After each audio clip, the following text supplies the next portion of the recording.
Boston's home for sports is 98.5, the Sports Hub. Beasley Media Group Station. Sports Hub headlines. Wilyer Abreu homered twice, driving in 4 runs as the Red Sox beat Texas yesterday 7-2. Jarren Duran, David Hamilton also went deep. Sox take 2 out of 3 over the Rangers. They'll start a 3-game series tonight in Kansas City. 8:10 first pitch. James Paxton on the mound against the Royals' Brady Singer. The Chicago White Sox are now 1 shy of an American League record after losing their 20th consecutive game yesterday, 13-7 to the Twins. That is the longest Major League losing streak in 36 years. After a day off yesterday, Patriots resumed training camp with a public practice today at 11. Gates open in Foxborough at 10 o'clock. Pats will host Carolina for their preseason opener on Thursday night. American Noah Lyles is the fastest man in the world. Lyles became the first American man in 20 years to win gold in the 100 meters yesterday. American Scotty Scheffler at 9 under par 62 in Sunday's final round wins gold in the Olympic men's golf competition. England's Tommy Fleetwood got silver, and Japan's Hideki Matsuyama got the bronze. And Serbia's Novak Djokovic wins gold in tennis, beating Carlos Alcaraz of Spain in straight sets. Sports Hub headlines are brought to you by Valvoline. Enjoy quick and convenient vehicle maintenance this month. Visit NewEnglandOilChange.com for 15% off your drive-through oil change at Valvoline Instant Oil Change, now open in Weymouth, Canton, Bedford, and Natick. I'm Ryan Johnston on Boston's Home for Sports, 98.5 The Sports Hub. We got more headlines in around 30 minutes. You want to talk sports? We want to talk sports. Squeeze the chicken and open the mouth. It's like we were meant for each other. This is why you need us. 98.5 The Sports Hub. It's called rising and grinding. Start your Got day. your finger on the pulse, Fred. Begin your Seldom day right and never wrong. right here. Oh. Is that Dutcher or is that Hardy? Kinda looks like a poodle. It's an effing poodle, dumbass. The Sports Hub. Fred, hello. Hello. Hello. Mm-hmm. Hello. Hello. Hello. He's naked. He has a sword. Opening him up with a football. 98.5. The Hub. Bruins are back from the West Coast. Coast. Cocaine and hookers. Yes. Na na na na. Is it okay to use this for the radio? Yeah. Welcome to the show, you sweet bitch.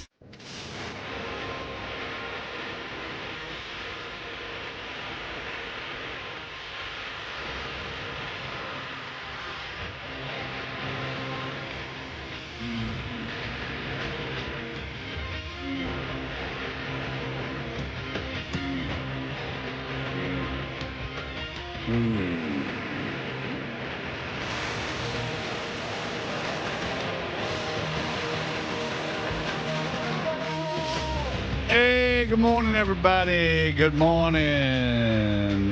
We are the Toucher and Hardy radio program from the Town Fair Tire Studios. You can give us a call, 617-779-0985. You can also, it's exciting, you can watch us on YouTube. You go to YouTube.com and you search for 98.5 The Sports Hub .com. Now, you don't have to put the .com, just 98.5 The Sports Hub. And we're brought to you by FanDuel Sportsbook. Make every moment more with FanDuel. My daughter is done with her summer activities, so she actually requested to come into work for the next 3 days. And she, at one point, will answer the phones, but today, Hardy, you know who's answering the phones. That would be intern Isaac. Yeah, and what do we learn about Isaac? I mean, His name is Isaac? I can't remember. He's a powerhouse, Hardy. I can't remember what we did with Isaac last week. Remember, you had all the imaging of Isaac? Beyond the ball. Isaac comes up, you got to have the Isaac imaging. I know, but we did something with Isaac last week. Do you really not remember? I really don't remember.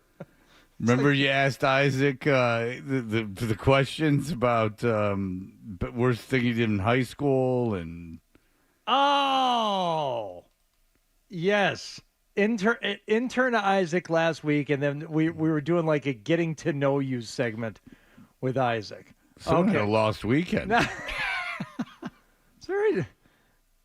Yeah, they're how could you not remember? He divulged so much information. I know, but hey, now that I'm.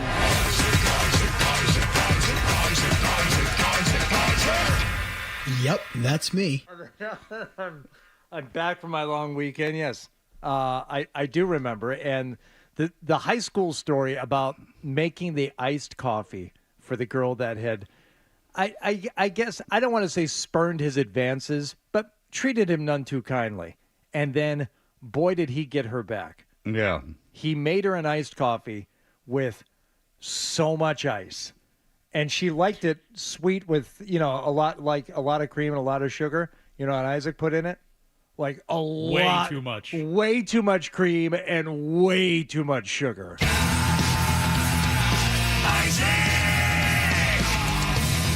Hi. That's That's true. how he got her back. Yep, that is what Isaac did. Now, here's the deal: is that Zoe at some point is going to have to answer the phones, but right now there is the cult of personality of Isaac in there, and it's just not easy for someone going into the 8th grade to walk in there and be around that kind of power, like that alpha. Yeah. It's like she's even hitting me now. She's like, this guy's an alpha. Well, I'm just going to walk in there. That's his territory. Isaac Brendel, motherfucking Brendel. Hi. Hi. If you call, that you'll get a high on the other end of the phone. Oh, if you call the station, you're talking to Isaac. Yeah. Today. Do we know if Tyler Milliken's cousin's coming in this week? I didn't speak to him this week. I talked to him, I think, Thursday of last week. Okay, because this is a big responsibility. She's got to answer the phone the 3 times it rings the show. Yeah. It's going to be very difficult for her. But this weekend, I had the children. My son is now in Florida. Yeah. So did he go to the airport by himself, as was his? I don't know if it was a request, but it certainly is offer. Yeah, he said, you know what? I think I can do this by myself. Don't worry. You just drop me off. And then I said, okay. And then a week later, I'd pick him up. He'd be like, this airplane didn't go nowhere. It was a big airplane with all these counters in it. I'll tell you what, we never got there. I was just, they never teleported me. So when did he go down? He went yesterday. We left the house at 6:30 in the morning, or 6:20 in the morning yesterday. All right. And it's a good thing we did, because he got to Tampa, and there was a tropical storm. So he was able to get there. But in fairness to him, he got it all done. He got there. He met the guy. He got his bags. He did the whole thing. And he's now at this camp, and there's these kids there, because they've already started the football, like real football for like the real kids that go to the thing, not camp. And they've already started the football. And he said he was on a bus, like going around, and there's kids. There's one kid, 6'5", 320. This is a high school student, and he is the number 7 overall recruit in the college football. So the high school teams at this school are elite. In fact, it's only for elite kids. He's going to camp there. He's not going to school there. I'm not saying he's not in that conversation, but this is what's going on there. But I had my daughter. And my daughter and I will go to the movies if it's raining or something of that nature. And we saw, even though none of us know anything about the Marvel movies, we saw Deadpool Wolverine. And it is, you got to know a lot, apparently, about what's going on in Marvel. Yeah, it's, in that if you went to see Return of the Jedi, maybe, you'd be like, I wish I would have seen Star Wars and Empire. If you want to go see Deadpool Wolverine, I think you have to see 15 movies to know to really know what's going on. Well, let me make it clear. It's like there are funny parts. There's a lot of jokes about him wanting gay sex, even though he's straight. Like they lean on that a lot. In fact, my daughter asked me several times, like, is he gay?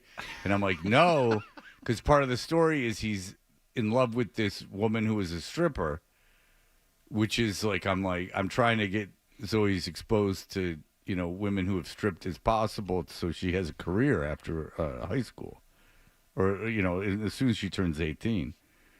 And they had this, but he there's a lot of he lean. I mean, when I tell you there's 100 jokes of maybe 150 jokes, right? So about gay stuff, it's not not funny. It's just wow, you went there a lot. Yeah. Say these one villains I think specifically have. They're in the movie a lot, but they specifically have a phallic shaped weapon, so we can talk about pegging and this, that, and the third. He talks about it a lot. Every time he hugs Hugh Jackman, there's a boner joke, this, that. But and I'm not saying it's even a bad movie. It's not. He says funny things, but he breaks the fourth wall a lot, and there's cameos. And when he breaks the fourth wall, he's talking about it's all about the multiverse, the joke, but the joke is the multiverse and how dumb the multiverse is. So they're poking fun at it. And there are references to Disney buying Marvel and Disney buying Fox and all this stuff, which I assume is what's going on in the movie industry. And I think, and I get it, and I think it's clever to make these references. I just don't get any of them. You understand? So I'm not suggesting not seeing the movie. The movie's fine if you have 2 hours to kill. Ryan Reynolds is good in it. I enjoy the character, I think. Why don't you go look at that Twisters movie instead? I will not see Twisters, and I don't think anyone else did, Twisters? as a matter of fact. It's not a horror movie. It's a movie about tornadoes. It's a tornado movie. Do you want to get on a microphone? Yeah, go get on a microphone. All right. Well, you're going to talk. I still haven't seen the Twisters movie, so I'm really one to talk. But I have not been to the movie since that came out, so that's my excuse. Judging by what is playing in theaters and how often it's playing in theaters, the Deadpool Wolverine's playing 75 times a day.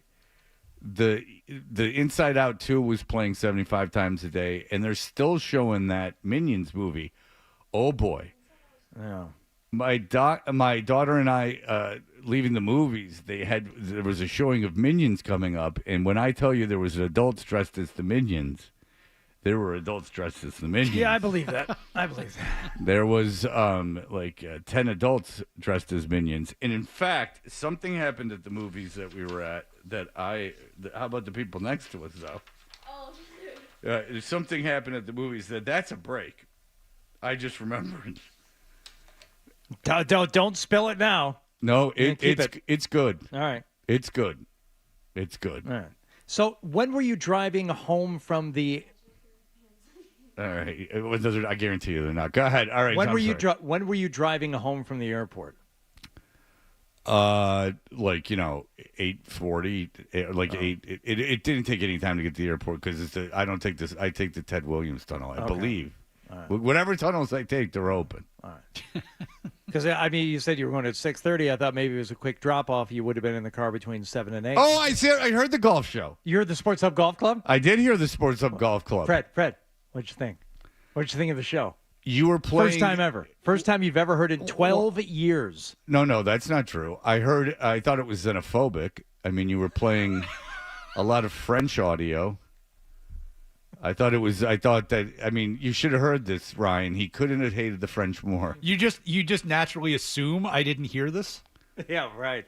Yeah, I know can't your pull lifestyle. the wool over his eyes. I know your lifestyle. He's up smoking meat at that hour. He's out there checking the smoker at 7 a.m. on a Sunday. Oh, when you said smoking meat, I thought you were doing a Deadpool thing. No. Brisket, baby. Yeah, I heard it. You were talking about things happening with the French, and then how it was very rainy, and people were they were double bogeying holes, and that just doesn't happen. I heard it. Okay, I don't know if the rain entered into it. Maybe that the rain is something I heard afterwards about what was going on, but you were talking about how scores were very high. Yeah. On the specifically the 17th and 18th holes. Yeah, there, yeah. Le Golf National. And you didn't care. And then I was with Zoe's mom because we dropped my son off at the airport, and she said, "Is he doing this live?" And I go, "I think he does do it live." And she goes, "Oh my God, he has to get up 6 days a week. Like, why would he possibly do this?" I go, "Love, Yeah, love of the game. love, and free stuff. Love the game. Huh? Love and free stuff." Well, I'm glad Milo got off. Good. Yeah, he made it to Tampa. He wasn't nervous, which I'll give him credit for. He wasn't nervous at all. Yeah. I would have been 16 years old, flying by myself, didn't know who was picking me up or where I was going. But my daughter's going to Costa Rica tomorrow. Yeah. And that is now the conversation has become when they land back in Newark a week from tomorrow, how are they getting home? Because her and her friend are both very upset about having to drive tomorrow from Boston to Newark to meet up with the group before they go. So my wife was like, you know what? Maybe they can just fly home. We'll just buy them like one-way tickets. You know, they're not that expensive. I said, so you think, you know, Katie and her friend Izzy, they are going to go through customs, even with the group.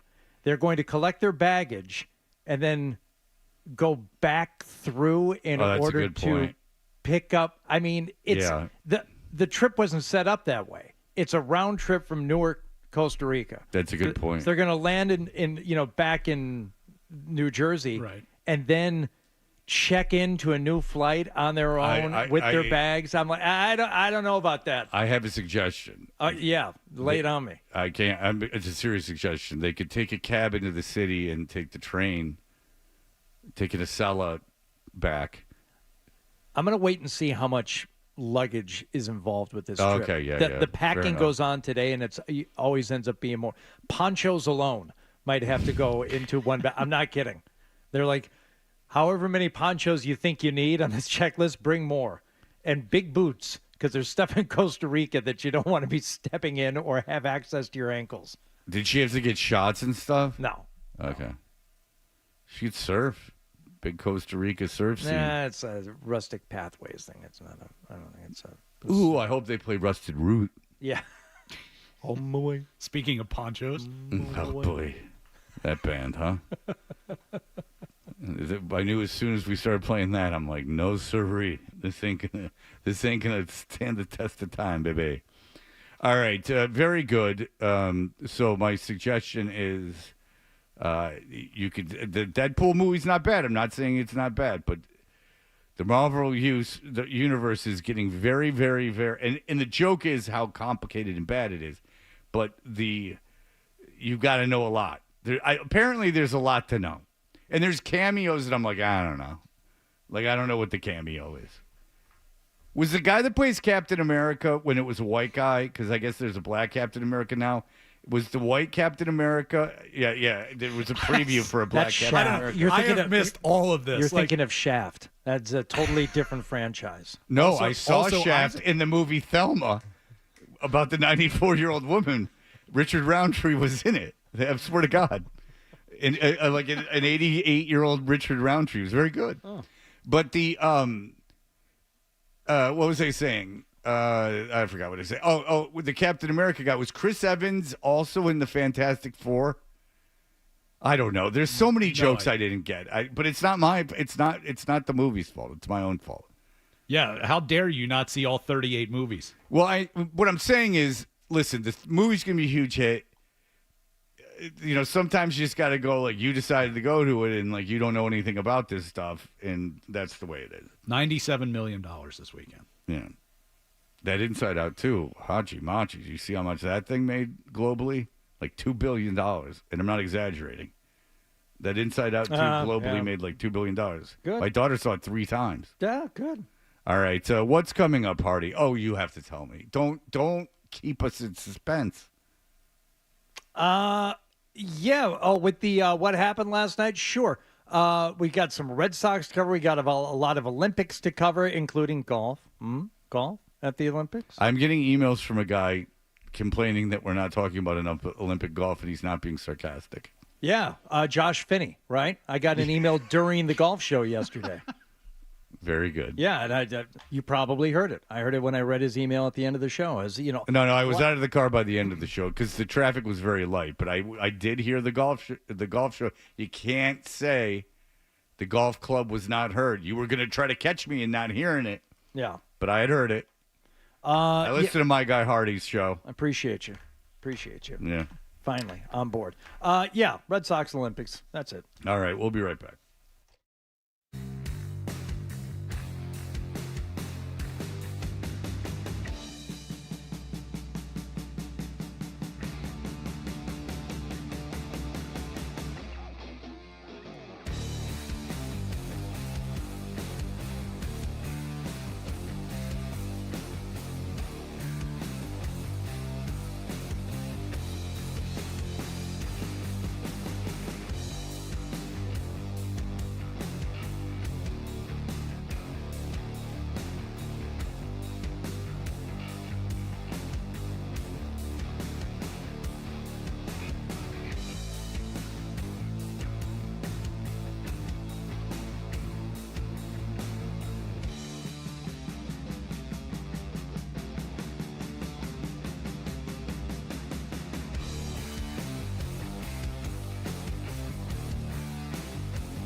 with Toucher and Hardy on 98.5 The Sports Hub. Did you catch the game last night?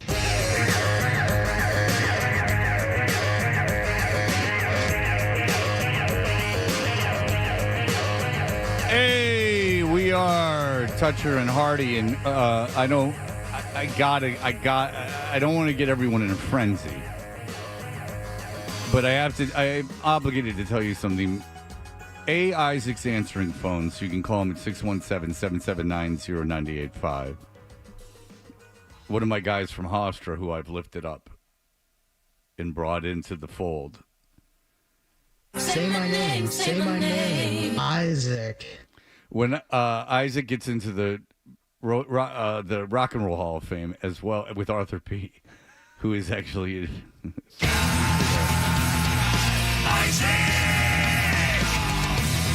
Hi. when Isaac is put into one of these Hall of Fames, the Radio Hall of Fame or whatever that exists at the Audio Content Hall of The Fame. NAB, something like that. Yeah, he will definitely thank me because I was the one who let him know it all could be true. But beyond that, I have to tell you, I'm obligated. Now, it's not happening now, so don't jam the phone lines up with your nonsense. But this morning at 7:30 and 9:30, around those times, let's not go crazy with these being the exact times. Okay, here we go. We have a pair of tickets for Thursday's preseason game as the Patriots kick off against the Carolina Panthers. Potential Super Bowl matchup. Ryan, potential Super Bowl you're not matchup. helping. You're not helping. What? I was being absolutely that's sincere. Not helpful. One team is in the NFC, one team is in the AFC. I It's a understand possible Super Bowl what matchup. conferences they play in, but I know what you're doing. It's not appreciated.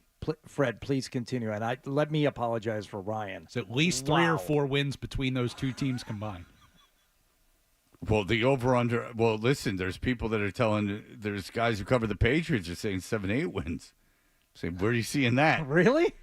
When are they winning their first game? There is a distinct possibility that at least 7 or 8 teams don't show up that particular Sunday, and the Patriots are able to win. Yeah. Like the Patriots last year. Yeah.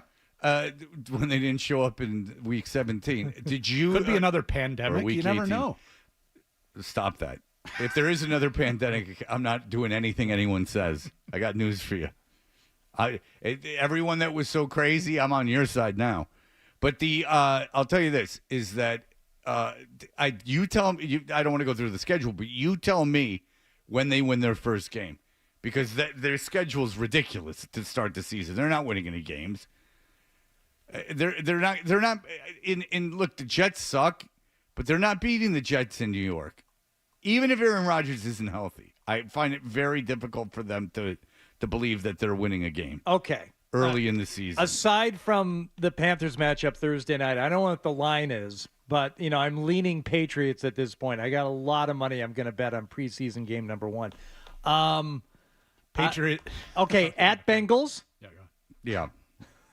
At Jets. No, at Bengals. Home against the Seahawks. Uh-huh. So no, I'm gonna go no on both of them. Oh, you think? Yeah. Okay. At Jets, I'm with you, Fred. I don't think they win that. Now at 49ers, there's an interesting matchup. That's that's a tough spot. Well, you did read that some people think that's a trap game for the Patriots because they may be looking ahead to the being at home against the Dolphins the next week, but yeah, that could be a trap game against the 49ers. There is talk about the Ayuk being traded and. That there's trading partners and that they could get Amari Cooper in return. Now, they want an established receiver in return as well as picks, apparently. And the Patriots are very interested. And then I would say to the 49ers, well, who do I get? If I'm the 49ers, they give you Ayuk, you give me a pick, a couple picks, and then an established receiver. Who's this established receiver that I'm getting on your team? Literally, who?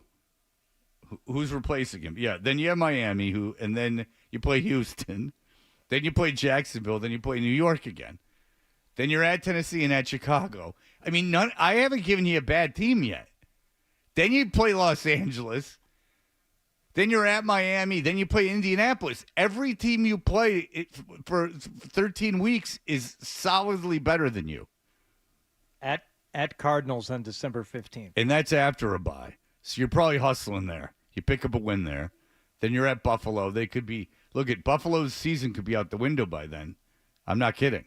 Maybe you win in Buffalo. Then you got the Chargers, who could be in disarray. And then you play Buffalo again. On paper, I'll give you the Los Angeles Chargers game. So on paper, 2 wins. There you go. I just went through the schedule. Maybe that second week of being home after they get beat by the Texans, maybe they can beat the Jaguars. Maybe. I highly doubt that. And that's not at home. It's a home game, but it's in. Oh, that's right. It's Never mind. And the Jacksonville, lives in Europe during the season, so I give Jacksonville the advantage there in terms of travel. Well, yeah, I think that all the players have dual citizenship now. I wouldn't be surprised if they do. Number of games they have to play over there. And if you do have to pay taxes based on where you're playing, I don't know if because you're a United States citizen, if that's the case, but I can only imagine how much you would love to pay those English taxes. Like if they put a team in England, the tax situation there is so terrible. That's why all those rock stars move to Morocco and stuff. To get drugs, but that's a tax haven. Morocco, who beat the United States in soccer. All right, let's move on to the Red Sox here, Fred. Who, as we know, stumbled out of the gates when they came out of the All-Star break and finally picked up a series win against the Mariners toward the end of last week, and then they hit the road. We got the Royals series happening next, but first it was 3 against the Rangers, picked up the win in Game 1, dropped the middle game of the set, and then last night, Red Sox in the rubber match have a chance to win a second straight series. Abreu in the air, right field, toward the wall again. His second of the ball game. Wow. After the 4th slider in that at bat, first 3 pitches were sliders. Then he went with the 3-0 fastball and then went back to the 3-1 slider. Right center. Let me tell you right now, that ain't easy to do. Abreu, that's goosebumps, buddy. A lot of hamburger talk during the broadcast yesterday. There's so much talk about In-N-Out Burger, lot of burger, what a burger, how to order your burgers. And the game was pretty much in hand at that point, but a lot of burger talk. Well, I'm happy that you were home during the day, but also I like that he got goosebumps because he had been throwing 3 sliders, then a fastball, then another slider, and he hit that out. And that game, he was like, woof, that's goosebumps. Yeah. So what's the point of saying he got 4 sliders in a 5-pitch at bat? Why is that more difficult than if he would have just gotten 1 slider? Right. If he had like 5 straight fastballs and then hit the slider, I think that's more impressive. Right. I mean, you hadn't seen the slider yet. I've seen this pitch a lot. I think I know what to do with it now. Exactly. It was an emotional day for Wilyer Abreu, though, whose grandmother died, and he had a lot of emotions going on. And Alex Cora talked about Abreu in the postgame. He didn't say much today about it. We didn't know until he broke down and after the homer. And man, God is good. That's the way I put it. God is good, and sometimes you make decisions in a game by the Matrix. The Matrix. The Matrix? Yeah, you take the red pill if you want to. Then that's why you hit all the home runs. Everything is slowed down so much. Okay. All right. You're seeing in another dimension. Sometimes you make decisions in a game by the Matrix. I tell you right now, I let him hit because I was like, something good is going to happen here against the lefty. He knew. It just happened. That's why was dressed. That's why Cora was dressed like he was. He was being like Larry Fishburne showed up, told him, make sure you get this guy in the lineup today. Isn't it kind of sad that they made Larry Fishburne pretty much switch to the moo in the later Matrixes because, oh boy. Okay, so Larry is here on set for day 1. Have you seen him? He's ginormous. What are we going to do? Get to wardrobe. Do we have some kind of a cloak? Something to put him in? It's life, right? And, we're believers and, we're not perfect. And we try to, live the good life. And, I think the Lord kind of rewarded him in that one. Wow. Well, if it's the Matrix, I understand now why Cora was dressed the way he was. He was in tribute to the brothers who made the movie. Oh, yes. Very good. All right. Thank you. All right. So now the Red Sox take on the Royals. So this was the series we were kind of looking at last week, and look, they've done very well. They this is a Texas team that's a defending champion. I know they're not great this year, but they're a defending champion. You went in there, you took a series against them. The Mariners are a playoff team. You took a series against them, and there you go. I mean, you can't ask for more. They have performed. They struggled out of the gate, and then they've come back. And all you can ask for them is to win series. Now this Kansas City series is a big one. We are getting into. This is getting important. You start slumping now, it can be difficult to get back into things. But congratulations to your Boston Red Sox. Yeah, they'll face Brady Singer tonight, and the Red Sox will send Lonnie Paxton out to the mound, bringing him out of James Paxton out to the mound. Lonnie Paxton was one of the great long snappers of all time. He was good. I have his number in my phone. I don't abuse it. I don't abuse it. Lonnie, you're safe. I'm not gonna. He was the punk rock snapper because he had a sleeve. Hell yeah, he did. Of tattoos. All right, so let's do our Olympic roundup next, Fred. All right. That's why Simone Biles is really holding up that goat chain. I don't care for that at all. I know you don't. And this is why Wallach is off this week. He spent so much time watching track and field over the weekend that he couldn't bring himself to crawl into work for 5 days straight. He's spent after all the track and field excitement. So well, he's in a support group for what happened to the guy in France, or with his the pole vaulter. Yeah, they've got a group chat. Yeah, they got a group chat of like-minded and like-gifted individuals. Well, a gift or a curse. It's a support group with guys with huge hogs. Let's just say it. Wallach is packing. I mean, he's not afraid to say it. In fact, he's gotten a lot of trouble, quite frankly, around these parts. Not from women, but from men who are jealous. That's what HR has ended up saying. All right, we'll be back in just a moment. Sports Hub headlines. Red Sox take 2 out of 3 over the Texas Rangers over the weekend, including a 7-2 win yesterday. Wilyer Abreu with a pair of home runs. They will open up a 3-game series tonight in Kansas City, 8-10 first pitch with James Paxton on the mound. The Chicago White Sox have now lost 20 in a row. That is 1 shy of the American League record, 3 shy of the Major League record. They lost to the Twins yesterday, 13-7. Patriots will get back at it in training camp down in Foxborough today. Public practice, 11 o'clock. Gates open at 10 outside of Gillette Stadium. American Noah Lyles becomes the first American man in 20 years to win the gold in the 100 meters yesterday. American Scotty Scheffler, 9 under par 62, wins gold in the Olympic men's golf competition. Novak Djokovic won gold for Serbia in tennis, beating Carlos Alcaraz of Spain in straight sets in yesterday's final. Simone Biles getting ready to compete in both balance beam and floor exercise finals this morning, possibly her last Olympic appearance for the 7-time gold medalist. And the New England Free Jacks won the Major League Rugby Championship for the 2nd straight season. Sports Hub headlines are brought to you by IBEW Local 103 and the Nika Electrical Contractors. For over 50 years, they've been powering TD Garden, making sure it stays lit, safe, and ready for every game. Learn more at thepowerprofessionals.org. I'm Ryan Johnston on Boston's Home for Sports, 98.5 The Sports Hub. We got more headlines at 7 o'clock.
is Boston's home for sports. Bow, bow, bow. 98.5, the Sports Hub. Dutcher and Hardy, the reviews are in. I guess they don't want to talk about you. Give me about 5 minutes of my time. What he said. Now more of on the Sports Hub.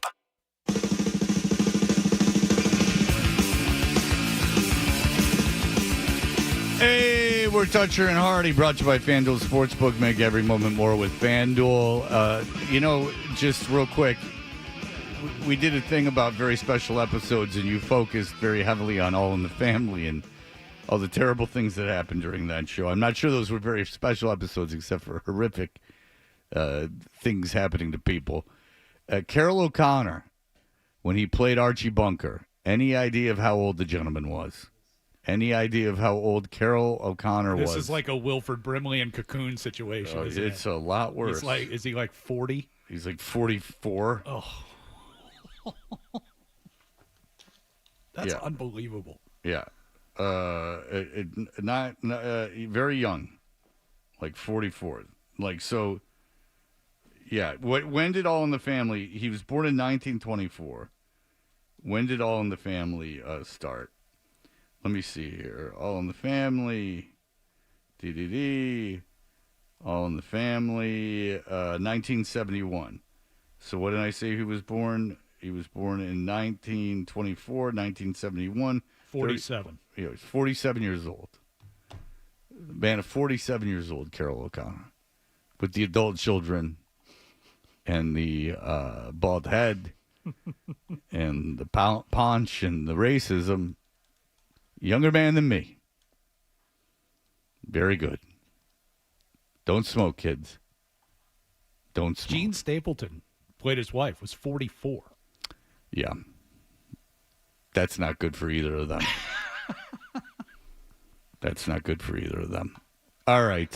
What's going on, Hardy? What did we miss? Let's not bury the lead anymore with the Olympics. Everybody's watching it. Yeah, there's a lot of track and fields, a lot of gymnastics, a lot going on. But there was also the one thing that we had ignored, not really paid attention to until they got to the final round yesterday at Le Golf National. Scheffler. Oh, pure. Cap wedge for Scheffler.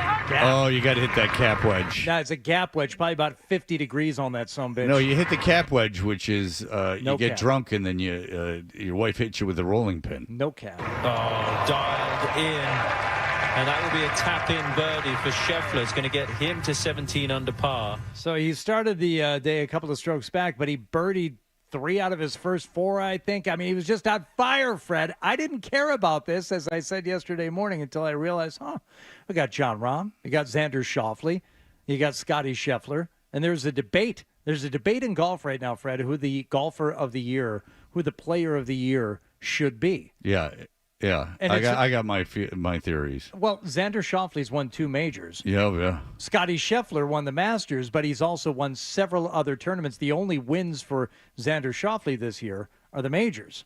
So who do you pick? How well, what else goes into the calculus now that the majors are done? I'm glad it's not my decision. Maybe an Olympic gold medal You for don't have Scotty. a vote in that? No. If I've been approached, but I'm like, I can't handle the responsibility. I don't know if majors count more than regular tour wins. Of course That's like they when do. you're putting someone in the Hall of Fame. Like, is Eli Manning for sure a Hall of Famer? I mean, he doesn't have the regular season statistics, but boy, oh boy, does he have those Super Bowls. It's the same thing, but even more important in golf. Well, they do count more. And Scheffler started the day 4 strokes back. He was 6 shots behind at the turn, and then carted a 29 on the incoming 9 to finish 19 under and win Olympic gold. Almost as impressive, John Rahm, who at one point on the back 9 had a 4-shot lead and lost by 4 shots. I mean, You like that, John Rahm? Knowing what you know about his future? I do. Well, I've always liked John Rahm. But you know what I'm talking about. Yeah, I know what you're talking about, and I was watching with interest because of that too. But he absolutely peed right down his leg on that back 9. Somebody's Yes, he what? He did what? One of the more epic collapses in golf in recent memory. So, congratulations. Who's his caddy? Scotty Scheffler. We'll see if we can buy them. What other Olympics did you watch this weekend, Fred? I didn't watch any of the You didn't watch anything? Or what about Noah Lyles winning the gold in the men's 100 meters? I don't even know when it's on, to be honest with you. I'm not positive when the Olympics are on. They're always on. They're never not on. Yeah, I'm not. They're on like 7 channels. They're on 7 channels 24 hours a day. If it's on during Seinfeld, then I'm not going to watch it. I don't have the television on very much because I'm too busy on the iPad before I take a nap, and that's really the only time I watch TV. And then, of course, the hours and hours of sports I take in, not amateur sports like the Olympics. But I have watched nothing. Did you watch the Red Sox yesterday? No, I was out. Mm. I was at a Legacy Place with my daughter, walking around, soaking in the sun. Did you get one of them pizza muffins? No. Did you see that place? I know that looks good. Doesn't yeah, it? I had a sample one day. I walked by there giving out samples on the sidewalk. I said, "I'll take one of them." I said, "I'll take 4." Pizza Jokes on you. muffins? Yeah, they're pizza muffins. Pizza muffins. It's completely unnecessary. Don't worry about it. Yeah, but they're good. Oh, pizza cupcakes? Yeah, pizza cupcakes. Pizza Sorry. cupcakes. That's right. Yeah. Well, a muffin and a cupcake are basically the same thing. All right. Now you're getting into a very difficult semantics argument. Go ahead. Except for the frosting. What's good? Well, you said the Olympics. What happened? No, we're going to do that. We're going to do more Olympics at 7:20 with the pole vaulter and everything else. We're going to save that because there was, of course, the French pole vaulter that we're all enamored with now. Yeah, but this Simone Biles, she's got that again. She's wearing a necklace with a diamond goat. Now, I don't like it. Call me old-fashioned, but the Olympics was about amateur athletes, and I understand. My daughter was a big fan of Simone Biles 4 years ago and went to see her when she did the big tour after the Olympics that she chose not to go off the thing you leap off of. She said she didn't want to do that. She had what she called the twisties. She's got twisties. Yeah, and so she's wearing this diamond necklace with a diamond goat on it. And at first I thought, oh, that's cool. She got a really expensive necklace of her dog. And I thought, what? She must really like her dog. But it's just it's a diamond goat as if she is the best of all time. Now, I guess maybe she's the best gymnast. I don't know. Well, 3 more golds at this games alone for the team all around, the women's artistic and individual all around, and, but that's artistic. And the women's vault. You can't quantify artism. I mean, I don't like putting a label on art or judging it in any way. Of course. So, I mean, art is in the eye of the beholder. So that doesn't count as a gold medal. But she might be the greatest gymnast of all time, but also in these like would-be amateur competitions, why are you holding up? And then she holds it and like shakes it at the camera and laughs like it's a joke, but it's not a joke. She's saying she's the best of all time, and then not the best gymnast of all time. She's saying she's the best athlete of all time. And to that, I would say I don't think that's true. Can you even dunk? You would think the best athlete of all time could dunk, and she can't dunk, wouldn't you? No, I would not put dunking as one of the things you should be able to do as an athlete. Vince Wilfork apparently could dunk, and he was only 6'1". Well, Vince Wilfork isn't 4'8" either. No, but he's 6'1", and he's very heavy. So anyway, Simone Biles isn't the greatest athlete of all time. You know that. You know that. You know, is she a better athlete than Jack Nicklaus? No. Can Jack Nicklaus do like a double round-off handspring? Is she a better athlete than Jack Nicklaus? She might be, but I don't think Simone Biles, because of the specificity of her sport, really belongs in a conversation of greatest athletes of all time. You should be able to do something with a ball or. All right, something in either a contact sport or something. It's like saying like race car drivers. They're very, very, very highly skilled. Are they among the best athletes of all time? No, I don't even consider that. Okay, I so don't you're consider going Tiger or Jack right, the best athletes either. So you're going by the best literal athlete, not the best in terms of their accomplishments. Well, then Carl Lewis. No. Then any decathlete is a better athlete than Simone Biles. I would argue that, yeah.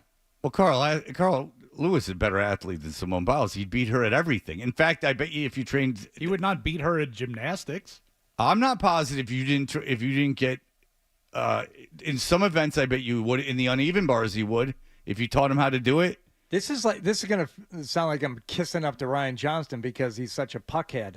But I would put most of the greatest hockey players of all time in the conversation of greatest athlete of all time before pretty much anyone else, just because of everything that it requires to be a, great all-time great hockey player. It's everything. It's speed, strength, hand-eye coordination, the ability to play a team sport, the physicality, everything. To me, that's like an athlete conversation.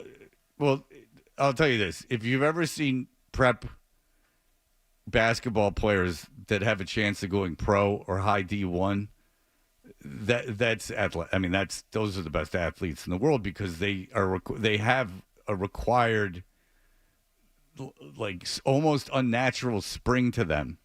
You could tell like the fast twitch muscles in them are insane.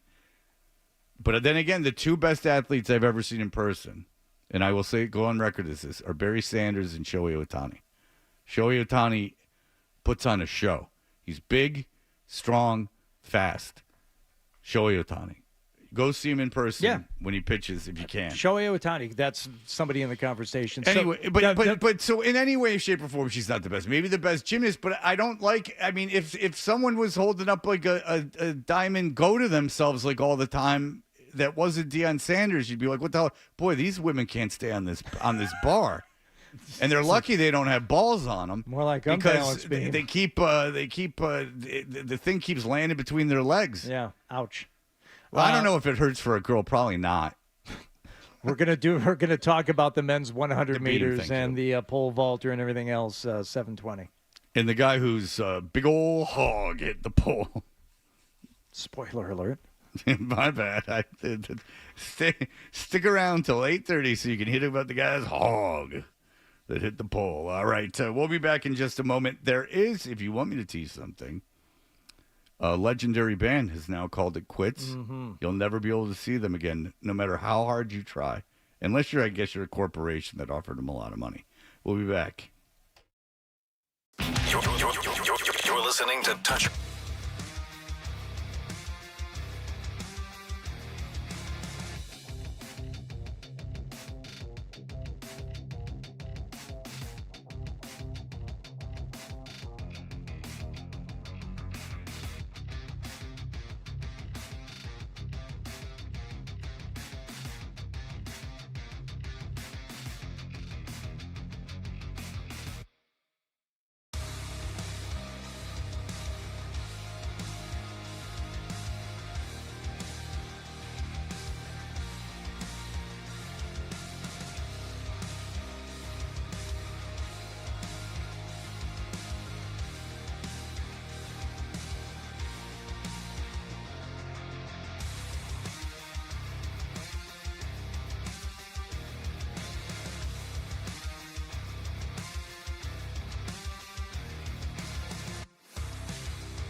homered twice, driving in 4 runs. Red Sox beat Texas yesterday 7-2. Jarren Duran and David Hamilton also went deep.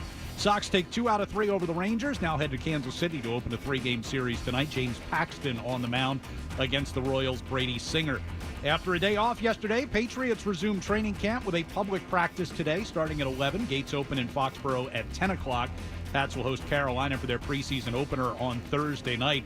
American Noah Lyles is the fastest man in the world. He won gold in the 100 meters yesterday. American Scotty Scheffler winning the men's golf competition, carding a 9-under par 62 in Sunday's final round to come from behind and win. England's Tommy Fleetwood got silver. Japan's Hideki Matsuyama the bronze. Serbia's Novak Djokovic wins gold in the men's tennis competition, topping Carlos Alcaraz of Spain in straight sets in yesterday's final.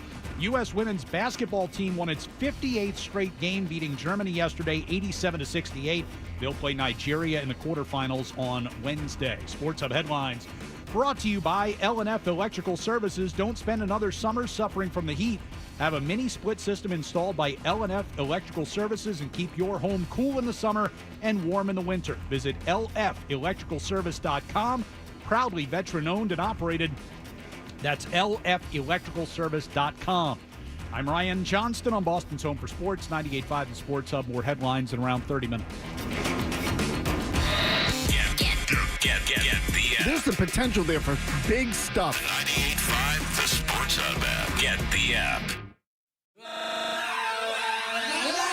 In the office, in your car, in your footy pajamas, this is how Boston sports fans start their day. I bet you're just jealous. Toucher and Hardy on 98.5 The Sports Hub.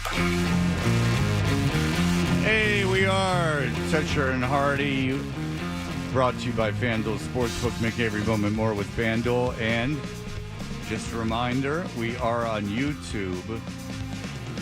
My daughter is in the other room now learning how to answer phones from Isaac, who's a big shot. I told you I saw the Deadpool Wolverine movie. Josh Finney, who loves the golf club. Sports Hub Golf Club. On Sunday morning. By the way, still no mention in the headlines from Ryan Johnston about something that happened in golf over the weekend, but that's all right. I don't want to make people jealous. Maybe later. Yeah, maybe he later. knows. Save that for the experts. That's what he's thinking. All right. So Josh, who obviously is a friend of the show, Club champion. He emails all the time, but I do want to take issue of something he said. He said, "Fred, doesn't matter, Hardy. Club champion is club champion." Go ahead. Oh, you just Hardy won the club championship. He got the special parking spot, Fred. I don't want to derail this segment, but and they weren't going to let you qualify. Well, that was for the match play division. I ended up going in the net division with 40 other players, and that was 18 holes Saturday, 18 holes yesterday. And you were calling BS the whole thing on the whole thing because people, you said, sandbagged their handicaps, but yet you went out there and you did it. I did it. I did it. Fred. You beat 40 other people at something. That's a compliment. Well, so I don't want to pass this off. So it's the club championship. Where do you belong? Cape Club of Sharon. The Cape Club of Sharon. Now, why is it the Cape Club? Is it? We don't know. Is it a Comic-Con situation? There's a Cape Club Falmouth. That makes sense. There's also a Cape Club Palm City, Florida. Did Andrew Lloyd Webber somehow start it? Did great playwrights who wear capes? They just wanted a brand for all 3 clubs. Hello, I am the Cape Club of Sharon, and here's my cape, please, as I doff my cape upon myself as the Cape Club of Sharon. Now tell me, what issues do we have today? It used to be Spring Valley, which made sense because it is in a valley, and I think there are a lot of natural springs. But my cape is not referenced in said thing. But it is not on Cape Cod. It's in Sharon. Sharon, Massachusetts, where the elite were. It used to be the Cape Club of Monocleville in Sharon, because I also don a monocle. I am the Monopoly Man. Excuse me while I wear this cape. He's like Larry David in that Seinfeld, but he sees George's dad. Frank Costanza's lawyer. Looks ridiculous in that cape. You have no eye for fashion. Do you wish to play your interview to get into the Cape Club of Sharon? Excuse me, you're missing something. What is that? A cape!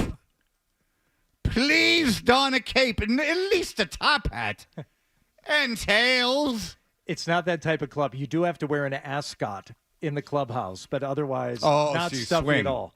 So you swing. Yeah. It's a big swingers club. All right, so it is. So here's the deal with Hardy. He likes golf a lot, and he wanted to get into the club championship. So they have one club championship, which is There's like 4 or 5. all right. on Well, the the two flights. the one he wanted to be in is one where they don't use your handicap, like so it's not net, like it's just like you play, and they said that you had to qualify for that, and you got to qualify like at these different times. So Hardy could, based on like stuff his daughter has and his job and everything, want to be a good dad and didn't want to bag out of work. Let's be honest. You felt the qualifying was beneath you. You should have gotten a sponsor Hang on. exemption and gotten. But I assure you he did not. I know you're kidding, but he did not. But I do want to say You've got to be the most famous member of the how dare you? Have you never seen HR Pennypacker? Have you never seen The Phantom? Andrew Lloyd Webber. I'm doing someone already does that impression. But but hang on. So he wants to do this qualifying, and he wants to be in the regular one. I'm simplifying it, but they say, you can't make it to the qualifying. And he goes, well, what if I try to qualify like one of this other time? And they said, no. There were people who were complaining about it. I think the two guys running the tournament would have been fine with it, but Right. other people, like some of the guys playing, it's like, no, different conditions, different days. Everybody has to qualify between like 10 and noon on Friday. Which they shouldn't be able to drive these people because they're insane, or buy weapons, because if you're that concerned with the dumb golf, I don't even know when mine is, to be honest with you. And I'm not saying that makes me better than anyone else. If you want to play in it, that's fantastic. But if you care that much, August 14th, that you think at Woodland, I don't know. If you think that the course is like the course conditions are going to be different, wouldn't your pride in not being a huge dork mean more than keeping someone from qualifying from this thing? So anyway, Fred, I mean, there's like a $4 million purse for this thing. You got to. What is the purse? Is it a sleeve of ball? Like, what is the purse? Well, it depends how many people are in each flight, and since the flight that I ended up winning had the most people in it, that actually had the biggest payout for. God, it was like all the way down to like 8th place got paid out in that thing. All right, it's pro shop credit. Yeah. And it's the parking space. The parking space is that's what everybody really wants. matters. But we'll get to that. How much does it to get into the tournament that you wanted to qualify for, that they wouldn't let you qualify for? How much does it cost to get in? I think it's $25 or something. Oh, just to get into the one you wanted to qualify for was $25? Any entry was $25 for the club championship. Okay, and then there's not side things that you have to give money for and things like that? No, it's not like one of those member guest or a member. Fair enough. Because that's in a few weeks. That one is you can spend or win thousands of dollars. Every club has one of these things where guys just go nuts with the gambling. So, like, I understand wanting to do well in that, but so there's not even any money on the line in this thing. And so those guys were dicks. But then Hardy gets to play in this match play. Now, I did not know this. Now, the match play. I'm sorry, the net. The net. So Right. net, if you don't know, is you have a handicap, and Hardy's is a temper.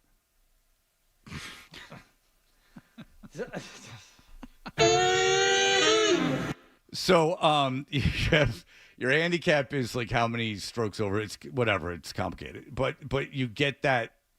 You get that off par. Like, so you get strokes on holes. Yeah, but what handicaps generally now mean is if you play your best, and that's what your handicap should be. So I'm a 14. So if I go out there and play my, a decent round, I'm going to shoot 85, 86, depending on the course. So that's Hardy's whole thing. He's like, I keep my handicap correct. These other guys are all sandbaggers.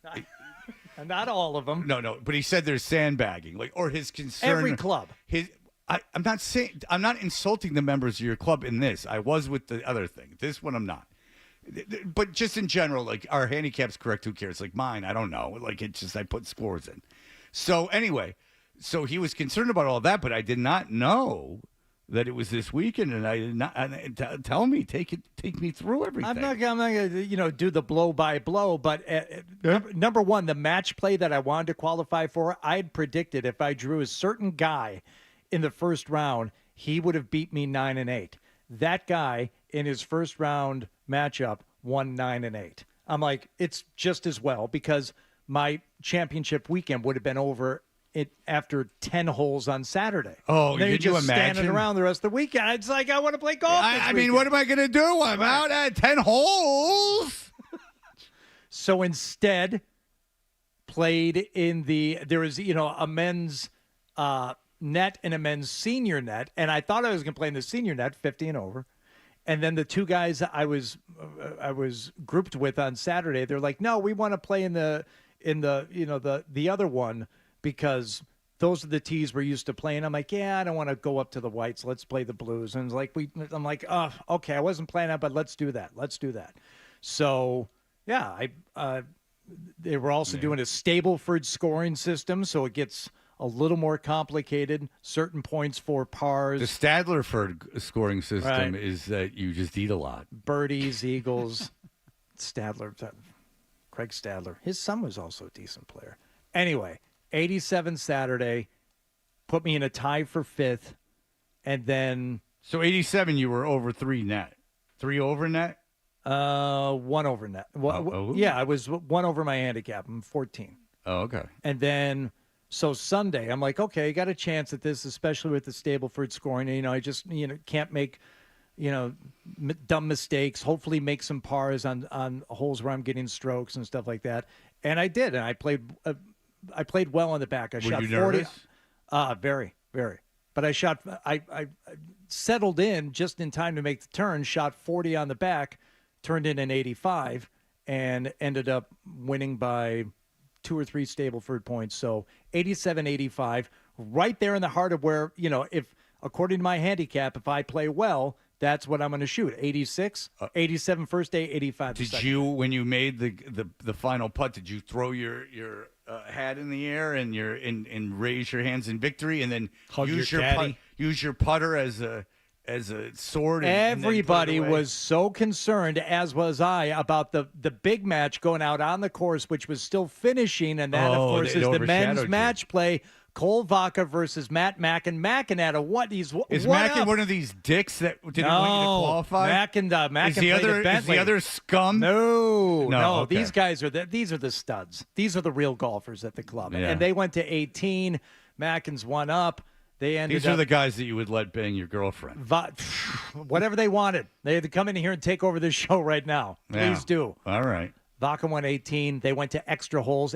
Fred, it was kind of they are that good. It was kind of fun where everybody got in carts and went down and started watching these guys play the extra holes. Took 3 extra holes for Cole Vaca to end up winning the club championship. Well, that often happens with studs. But did you? Oh, Simone Biles just messed up. Nice go.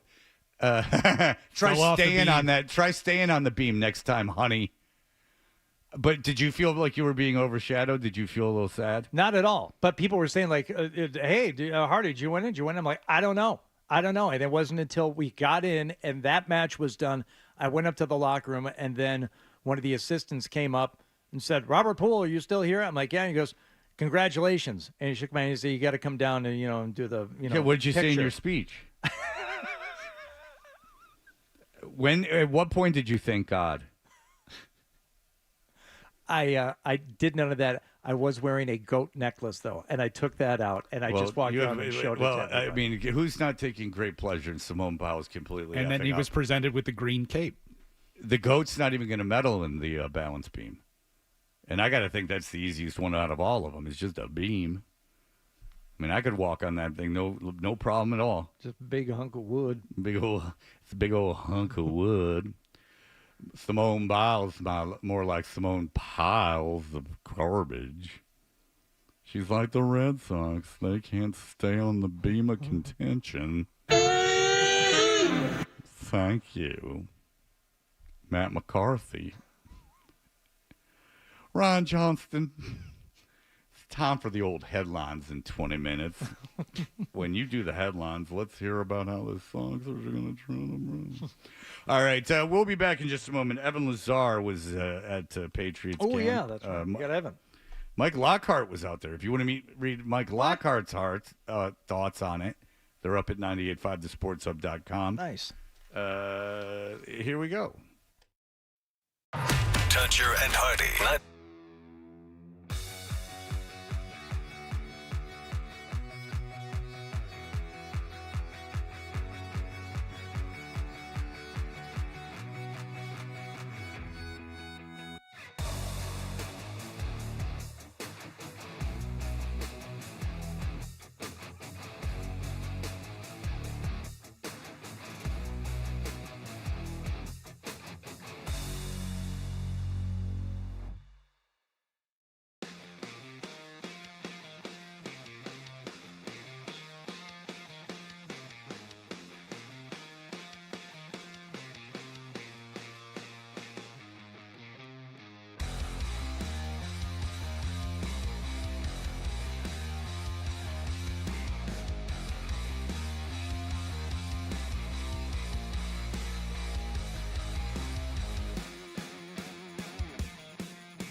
is Boston Sports. Boston Sports. And it is all we do.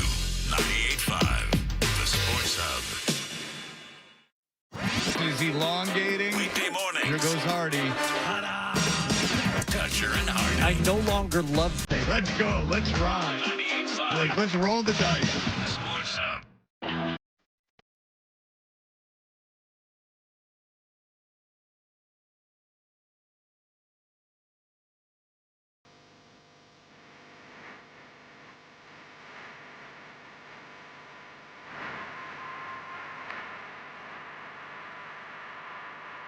Hey, we're Toucher and Hardy. My daughter Zoe is here today. She chose. She wants to come in these 3 days and quote unquote intern. She's interested in going into a broadcasting type business. She's going into 8th grade. And Isaac just taught her how to answer the phones. Boom. Isaac got it done. Do your kids ever talk on a regular phone that is not a cell phone? I don't think they ever have.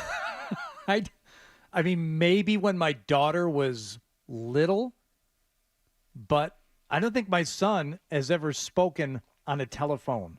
Do you have one? Yeah, but I mean, we turn the ringers off. We have a landline that came with the whole package, and I don't know what the number. Just out of I've been offered that by the cable company 100 times, and Yeah. I just won't take it out of principle. I'm like, no, I don't have a landline. I don't need a landline.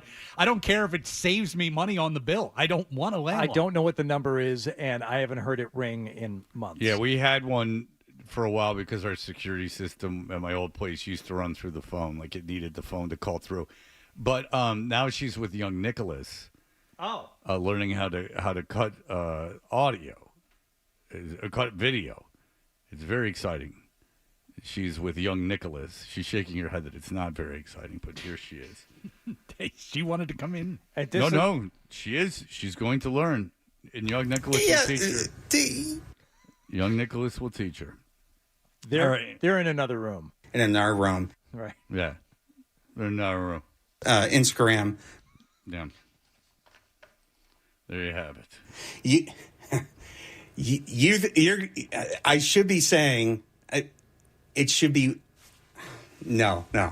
So one of these days she's gonna be answering the phone. She goes like, She's like, because it goes so fast. I don't know, like if I'll be able to type everything correctly. And I said, Bird answered phones, and everything was fine. And I can assure you'll be better at it than Bird was. Evan Lazar covers the Patriots for Patriots.com. He joins us on the Volkswagen Dealers Expert Hotline. Evan Lazar, sir, hello. How you guys doing? Evan, what's going on? Not much, Hardy. How you doing? I'm doing well, thank you. How are things over the weekend? Things are good. You get a day off here and reset a little bit, and then we're into preseason week 1 already, which is pretty hard to believe. It feels like we just started, but this one's been moving pretty quickly. No joint practices so far and things like that. So a grind a little bit there last week with the Heat, but so far it's been moving pretty quickly, and we'll see on Thursday night how it looks. Now, if you're wondering why they have instant rapport, Hardy and Evan Lazar, they're thick as thieves, these two. Evan and I don't think we ever did a pre or post together, Evan. I mean, you're in on Patriots Unfiltered all the time, but you were too good to join us for the pre and post, or you had other things to do, I guess. Evan, why were you too good for that? I don't get asked to do it, honestly, because I have other responsibilities on game day, and when the team's on the road, I'm with them on the road. So I leave that to Paul and Mike and you, Hardy. But we kind of just have different responsibilities on game day. All right, so let's get to what was going on in training camp over the weekend and what we missed. One thing is that Judon came back and he put pads on. Kind of take us through, and I guess I'd credit Mayo. Yeah. Because last year, let me ask you, I guess, a series of questions about this, Evan. Last year, during when Judon was upset with his contract, he never put on pads. Is that correct? Until it was rectified? Correct. Yes. Okay, so do you give Mayo credit? I'm not saying, because if you don't, I'm not saying you're saying he's a bad coach or anything, but should Mayo get some credit for handling this in Judon, getting out there, putting on pads, even though at least a new contract or a guarantee money or whatever they need to do hasn't been announced yet? Maybe a little bit. The way I see it is that Matthew Judon, first week of training camp, comes to the podium and says that he's going to be a good sport about all of this and handle it differently than he did last year and not sit out practice because that wasn't him and he's a football player and all that kind of stuff. And then we had the antics that he had, pulled with Mayo and Elliott Wolf and Matt Groh last Monday. And I was like, well, what happened to being a different guy, right? And then we have this meeting with Gerard Mayo, and it seems like maybe that was the messaging was, let's not do this time around. Let's not make this more difficult than it needs to be. And I will say on the first day that he was out there in pads, in team drills, he was pretty limited. It was like one play here and there, but he wasn't out there for the full gamut. He was a little bit more involved on Saturday, but I wouldn't say that we're at full tilt Matthew Judon quite yet in terms of his participation. Maybe we're at a 75% clip instead of 100%. Evan, Matthew Judon is, look, there's no doubt he's a good player, but he played 4 games last year. He's going to be 32 years old. Like, how big a part of this defense does he need to be? Because, without him, they were a pretty good defense last year. Well, their pass rush definitely took a hit without him. And now when you take Christian Barmore out of it as well, that's another element that I do think really helps Matthew Judon, maybe even more than it helped Godshaw, just because they still need that pass rush presence coming from somewhere. It's a lot like, a receiver, a number one receiver, where teams will double team the number one receiver. Matthew Judon draws all the attention up front from the opposing offensive line. And that was what allowed Josh Uche to have a great year a couple years ago. And that takes the pressure off the interior a little bit. And that doesn't force them to blitz and do different things up front to get pressure all the time. So when I look at it with the Patriots right now, their pass rush, the last couple of padded practices, I thought has taken a noticeable step back without having a guy like Christian Barmore in there. So I'd be careful if I was them about this being a house of cards, that if you pull Judon out of it, then I don't know how much disruption they're going to really be getting on opposing quarterbacks. So I do think he matters a lot for their defense in the short term. I wouldn't necessarily go out there and give him a lucrative multi-year contract extension, but I do think it makes a lot of sense for the Patriots to keep him for the short term. What if you could get a second or a third for him? Would you trade him?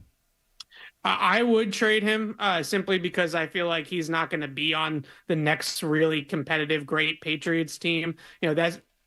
They're not really in the same window right now. As you guys mentioned, he's 32 years old. The Patriots are in year 1 of a rebuild. So they're not exactly aligned in what each is trying to accomplish, I would say, this season. But I wonder about his trade value at this time of year. I'm not sure this is exactly when you maximize trade value. If you can hang on to him to the trade deadline and see where the Patriots are at that point, if they're 2-6 at the deadline or something like that, then obviously you shop him and you look to move him for something. But until then, I don't know if you're truly maximizing his value now that you didn't trade him before the draft. Yeah, I mean, it's all about predicting, I would say the second half of the season and the season beyond, because like you said, Evan, is Matthew Judon going to be part of the next great Patriots team? Now, you could say teams like Houston, they were probably looking a little more long-term too, and I think things happened for them offensively earlier than anticipated. Is there any reason to believe that what you've seen out of the Patriots offense so far in this training camp, that things are going to develop faster than anyone anticipates? Yeah, I'm not quite ready to go all Houston Texans on it because that's pretty lofty expectations. But Right. I've definitely It's pretty seen common to have a year like Stroud. You're saying that you're not expecting that? How dare you? Yeah, Typical so, media negative. Yeah, negative Patriots.com guy. Okay. Oh yeah, that's exactly what we are all the time. But yeah, no, it definitely feels better offensively right now. I'll give it that. And I think the two things that really stand out are one, they're getting significantly better play up front from the offensive line. And I mentioned some of the injuries and situations going on with the defensive front. So maybe that's part of it. And maybe we shouldn't overreact too much to it. But the way that I look at the offensive line right now is that they're actually giving Jacoby Brissett especially some time back there to make throws. And they look like a unit that's played together. That's, 5 guys on a string.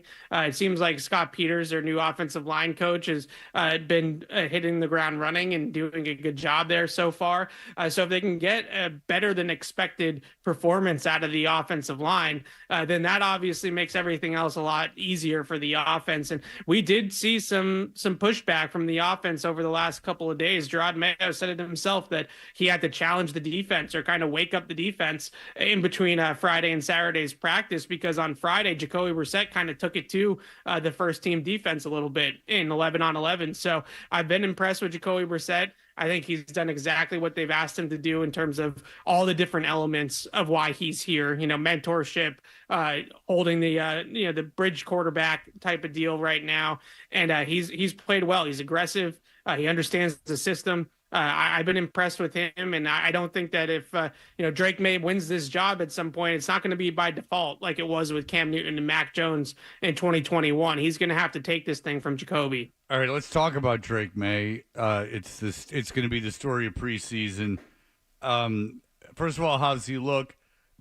And second of all, how much do you think he'll play Thursday? I do think he'll play Thursday because we don't know how many regular season games off the jump he's going to play. So these are his opportunities to get live game reps right now, and I think the Patriots should take full advantage of that. In terms of how he's looked, I think he's thrown the ball well. I don't think there's any doubt in my mind that the physical tools are all there, which should be reassuring to Patriots fans, I think, a little bit, just because that wasn't always the case here in the last couple of years where you had some doubts about Mac Jones's physical ceiling. I don't think you have those doubts at all about Drake May. With that being said, there's two types of quarterbacks. There's a layup quarterback who just hits all the in structure or on schedule throws and kind of lets the offense or the system do the heavy lifting. And then there's the playmakers, and Drake May is more of a playmaker than he is a layup quarterback. And right now in practice, I think what they're trying to do is hone in on the layup stuff and get him better in structure. His footwork, his timing, his rhythm in the offense, his accuracy at the first and second level of the defense. They know what he can do down the field, and they know what he can do when he runs around and makes plays with his instincts. What they're trying to get him to do is play quarterback, right? Sit there and read out a defense and throw the ball on time. And at times that has been bumpy for him, I would say. But in general, I like the approach of, we know what you can do. We know what your superpowers are, but let's try to get you to be more well-rounded and more consistent, which is what his problem was at North Carolina. All right, well, Colin Cowherd came out last week and he said, look out, everyone. Joe Milton, 6th-round pick from Tennessee, 6th round or 5th round, whatever pick he was, late-round pick from Tennessee. Yeah. It's going to be a Purdy, Trey Lance situation like it was in San Francisco.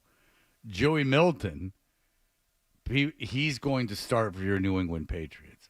How has Joe Milton looked? All right. Well, first of all, there's just no indications whatsoever of that being the case. The other day on Saturday, Joe Milton took 3 reps in 11-on-11s the entire day. 3. Well, how many did Zappy take? Well, Zappy's not even in the conversation either, is he? Right? So we're talking about Brissett and Drake May dominating the reps here, and then Joe Milton or Bailey Zappi, whoever day it is to take sort of the mop-up reps as a third quarterback, they've been more or less rotating those reps through those two guys. So you have Brissett for a while, May for a while, and then when they want to give everybody a breather, they throw the third guy out there and they give those opportunity periods, as they call them, where it's back end of the roster players, and that's when Joe Milton is getting his opportunities. There's no doubt about it that he has one of the most ridiculous arms I've ever seen. I mean, this guy can absolutely throw the ball a mile, but also he can drive it 100 miles an hour too. And I think that's been honestly more impressive than the deep ball, is how he can fit get the ball down the field into tight windows on a line. I mean, he just really has a bazooka. Now, when you talk to people that follow college football and are into college football, they tell you that this is exactly what they heard about Joe Milton at Michigan, exactly what they heard about Joe Milton at Tennessee, and it never really came to fruition for him at the college level. Oh. So he's still looking for that, right? He's still looking for all of it to come together. But he only had 6 years of college. He only had 6 years with 3 programs and was a full-time starter one of them. Yes. You're telling me that he's not going to start for the Patriots? Probably not. And he also, really convinced those programs, Michigan and Tennessee, no slouch of programs here, that he was going to be the real deal for them at quarterback in practice. He looks great in practice. There's no doubt about it because of just his physical tools are just immense. He's 6'5", he's 230 pounds, and he's got a huge arm. So obviously when you're out there in a red non-contact jersey and all that kind of stuff, you're going to look great. But then they get into the games, and there's just always been something missing for him. Can he put it all together at this level? I'm not going to rule it out because it's unfair to him. But more times than not, you can guess that that's not going to be the case. Yeah, well, he convinced the programs to get him a scholarship. He convinced Tennessee to play him his 6 years. Well, he convinced football. Michigan to play him too in the COVID year. But he started off as their quarterback. Yeah, he started off as their quarterback. That's true. You're right. Yeah, he started. Yeah. But he was a junior and he started as their quarterback. You're correct. All right. Yeah, he sucks. All right, but it's just my take on it, Evan. But I talk about him too much because I'm so proud of myself for having seen him play. There's no reason that kid shouldn't have been good. He throws too hard. That's the problem. Have you seen just real quick, have you seen the balls, those like short passes bounce off receivers' hands because he can't slow it down? Yeah. Yeah, he's thrown a couple of those for sure at the first level of the defense, especially just guys 5 yards away from him and it's coming in at 99 miles an hour. And you put it down as, well, it's technically a drop, but is it really a drop? Not all drops are equal type of thing. He threw one up the seam, and Juju's had a tough camp. So I'm not trying to excuse Juju necessarily, but he threw one up the seam the other day to Juju that, just went right through his hands because it was going 150 miles an hour. If you're a pro receiver and you're in practice, I don't want you doing that to me. Am I crazy? I don't want you breaking my finger, like throwing 99 on a and I'm barely exaggerating, like, whipping a ball at me from 5 yards away. I guess some receivers at Tennessee, I actually heard Barth talking about this, would wear 2 sets of gloves. Like, if I'm a pro, you're going to break my hand in training camp?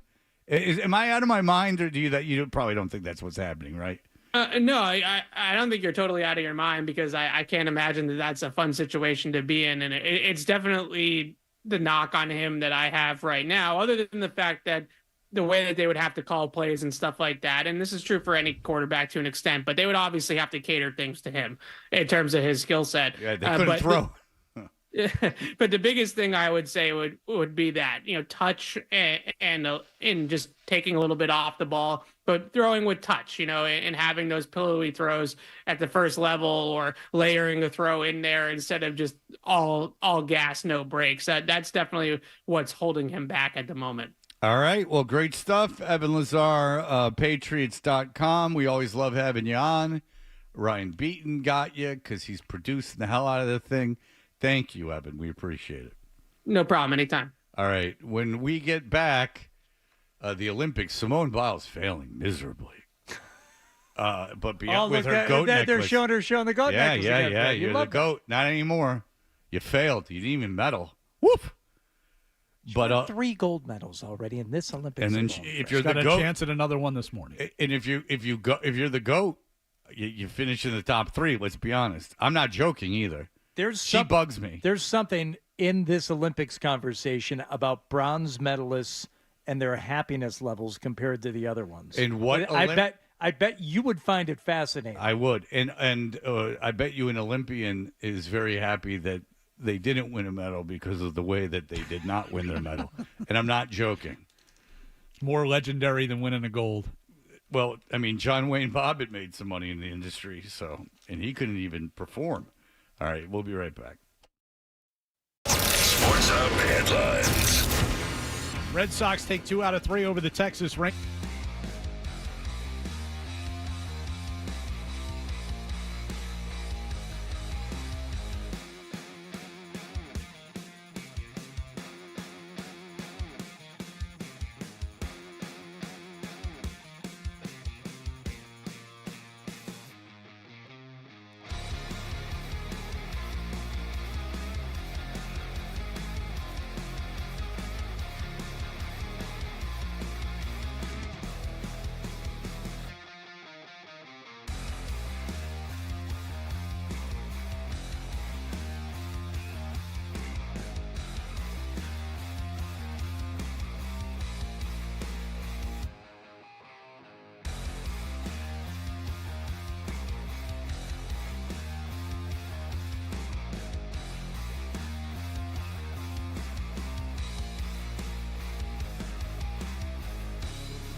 Flair. And a whole lot of Boston sports. And I have had many offers to become an insider.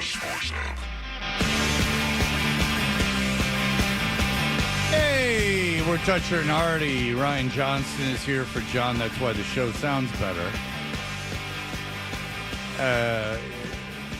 We are brought to you by FanDuel Sportsbook. Make every moment more with FanDuel. In a mere 7-8 minutes, you're going to get a chance to score a pair of tickets for Thursday's preseason game as the Patriots kick off against the Carolina Panthers. Not only is it preseason, but it's the two worst teams in the NFL. But the good news is that you get to see Drake May. And Drake May could be the future of this team. And you probably not be able to see him in the regular season. So I have to get I was being sarcastic. It's the two worst teams in the NFL.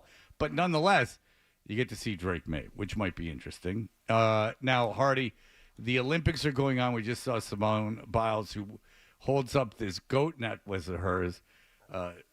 Greatest of all times, not medal in events, and she just didn't medal in the balance beam, which I would say is easy. I mean, it's kind of wide, you know. So she fell off that thing like all the greats do. Boo. 3 gold medals already, and what does she have a chance to medal in still this morning, Ryan? Floor exercise this morning. Exercise. She's gonna win that. She's good. Because she can flip around and everything else on that thing, but the balance beam, which actually requires the most amount of talent, she failed. All right. I like the part in the floor exercises, where they actually dance. Oh, they just gotta do a. Yeah, and they run. Why don't you just run and flip? Why do you got to dance? You're actually doing something. But I don't mind it for one reason only. It gave Janet Jones the opportunity to do some dance moves in the wonderful film American Anthem. And let me tell you something. We often point out these cornerstones and touchstones in pop culture history, Fred, where we learn about ourselves as we are blossoming into manhood. I learned things about myself watching Janet Jones in American Anthem during the floor exercise. I said, oh, yeah, there's certain movements that she's doing that make me feel things that I haven't felt before.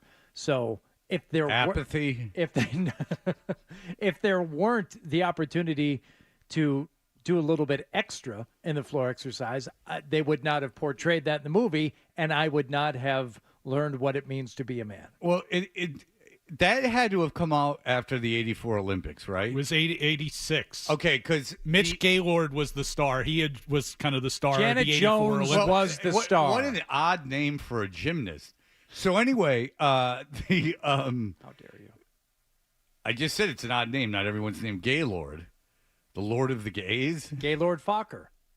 Yeah, that's why he's got a humorous name. That's why they gave it to him. I didn't pick up on that gag. Yeah, it's a little subtle. But hey, as was my joke, which was more subtle, I guess, than naming the main character that. But this guy sucks just as bad as Simone Biles. Everyone sucks in this Olympics. Don't smile. You're a loser. So anyway, Marcy got so mad at me last night. We were watching somebody who, fell off the bar. I said, well, 4 years down the drain. Bye. That's all it took. All done. Steve, go ahead. How you doing? Hey, guys. I'm good. My daughter's here.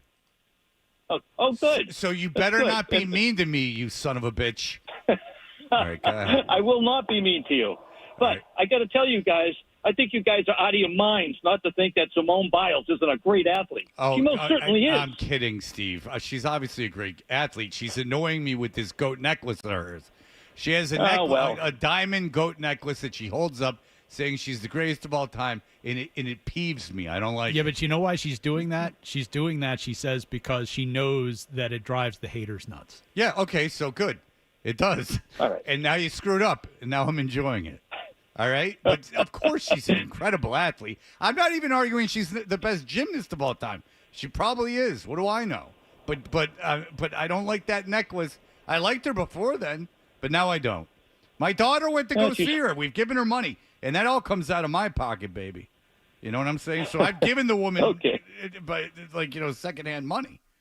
But what I was going to say is that the 1984 Olympics in Los Angeles, and they're going to be in Los Angeles in 4 years. Yep. Those 84 Olympics in Los Angeles were so popular that they made a movie about male gymnastics was part of it. It was both. It was male and All right, female. Karch Kiraly is the okay. I'm going to ask you this because it's just to see if you can answer it. Karch Kiraly coaches what Olympic sport? You don't have to know what gender. Volleyball.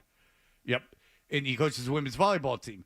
I know Karch Kiraly from the 1984 men's volleyball team because for some reason I was 9 years old and I was like super into the men's volleyball team. I'd never played volleyball in my entire life.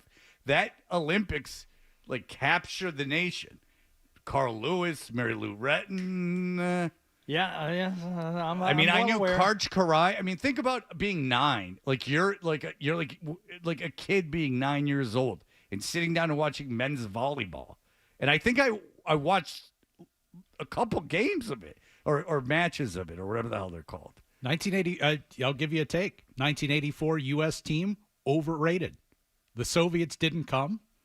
U.S. just won everything. Well, that was part of, I think, the magic of the whole thing is that the Soviets didn't come, so they were winning everything. Yeah. Like, I think that was part of what was, so why everyone loved it so much. Well, do you remember that Reebok had the entire campaign leading up to the Olympics? I think it wasn't 84, it was 92. Yeah, that Dan was and Dave? That was Dan and Dave. Yeah, it was one of the. And by the way, that wasn't a failure. Dan and Dave didn't do well in the decathlon, but I've read that still was. I mean, we're still remembering it. That almost them doing bad was better for them. Do you remember Dan's last name? Yes, I do. Rosenstein. O'Brien. Dan O'Brien? Dan O'Brien and Dave Johnson. And the campaign was fine. I mean, we still remember it. We talk about it. We remember that it was that it was Reebok. So in that regard, it was successful. But it went south in the weeks before the games because one of them didn't even make it to the Olympics. Dan right? O'Brien failed to qualify for the Olympic team by missing the pole vault. And that will lead us into our next topic of conversation. Boom. Why don't you you want to do that next instead of the other stuff? Yeah. Why don't you take us into break since I just flawlessly set you up? I set him up. You knock him down. All right. Do your and little here's thing. the deal. Car number 10 to the contest line, 617-931-0985, will score a pair of tickets for Thursday's preseason game as the Patriots kick off against Carolina Panthers. Those tickets are valued at 50 cents. And those will all be yours. What are you doing?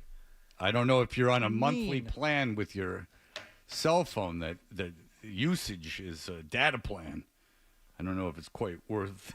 You'll probably break even on the whole situation. All right, so we'll be back in just a moment.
Red Sox beat the Rangers yesterday 7-2 thanks to a pair of home runs from Wilyer Abreu. 2 of the 4 home runs the Sox hit in the game. They'll open up a 3-game series in Kansas City tonight, 8:10 first pitch. James Paxton against the Royals' Brady Singer. Chicago White Sox are now 1 short of an American League record after losing their 20th game in a row yesterday. That's the longest losing streak in 36 years in the major leagues. After a day off yesterday, Patriots resume training camp today, 11 o'clock public practice. Gates open in Foxborough at 10 o'clock. Pats will host Carolina for their preseason opener on Thursday night. American Noah Lyles, the fastest man in the world, won gold in the 100 meters yesterday. American Scotty Scheffler, the winner of the men's golf competition, after carding a 9 under par 62 in the final round yesterday to beat Tommy Fleetwood of Great Britain, who got silver. Novak Djokovic wins gold in the tennis tournament. Carlos Alcaraz of Spain lost to Djokovic in the straight sets in yesterday's final. And Simone Biles competing in what could be her final Olympic event later this morning in the floor exercise. She did not medal in the balance beam final. Sports Hub headlines are brought to you by... She did not. Sports Hub headlines are brought to you by the Connecticut Sun. Check out their free Youth Sports Fest Saturday, August 17th at the New Balance track from 10 a.m. to 3 p.m. for Connecticut Sun Academy Quick Skill Stations. Register ahead of time for a free t-shirt. Get more info at sun.wnba.com. That's sun.wnba.com. I'm Ryan Johnston on Boston's Home for Sports, 98.5 The Sports Hub. More headlines in around 30 minutes.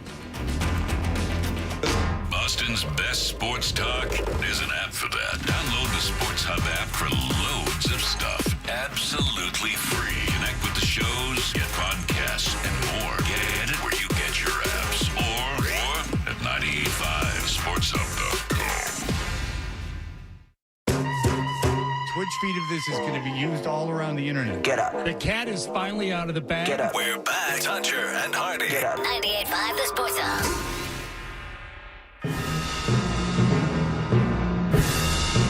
Star Wars. Darth Vader's coming. Everybody goes to get Darth Vader. Isaac is answering the phones.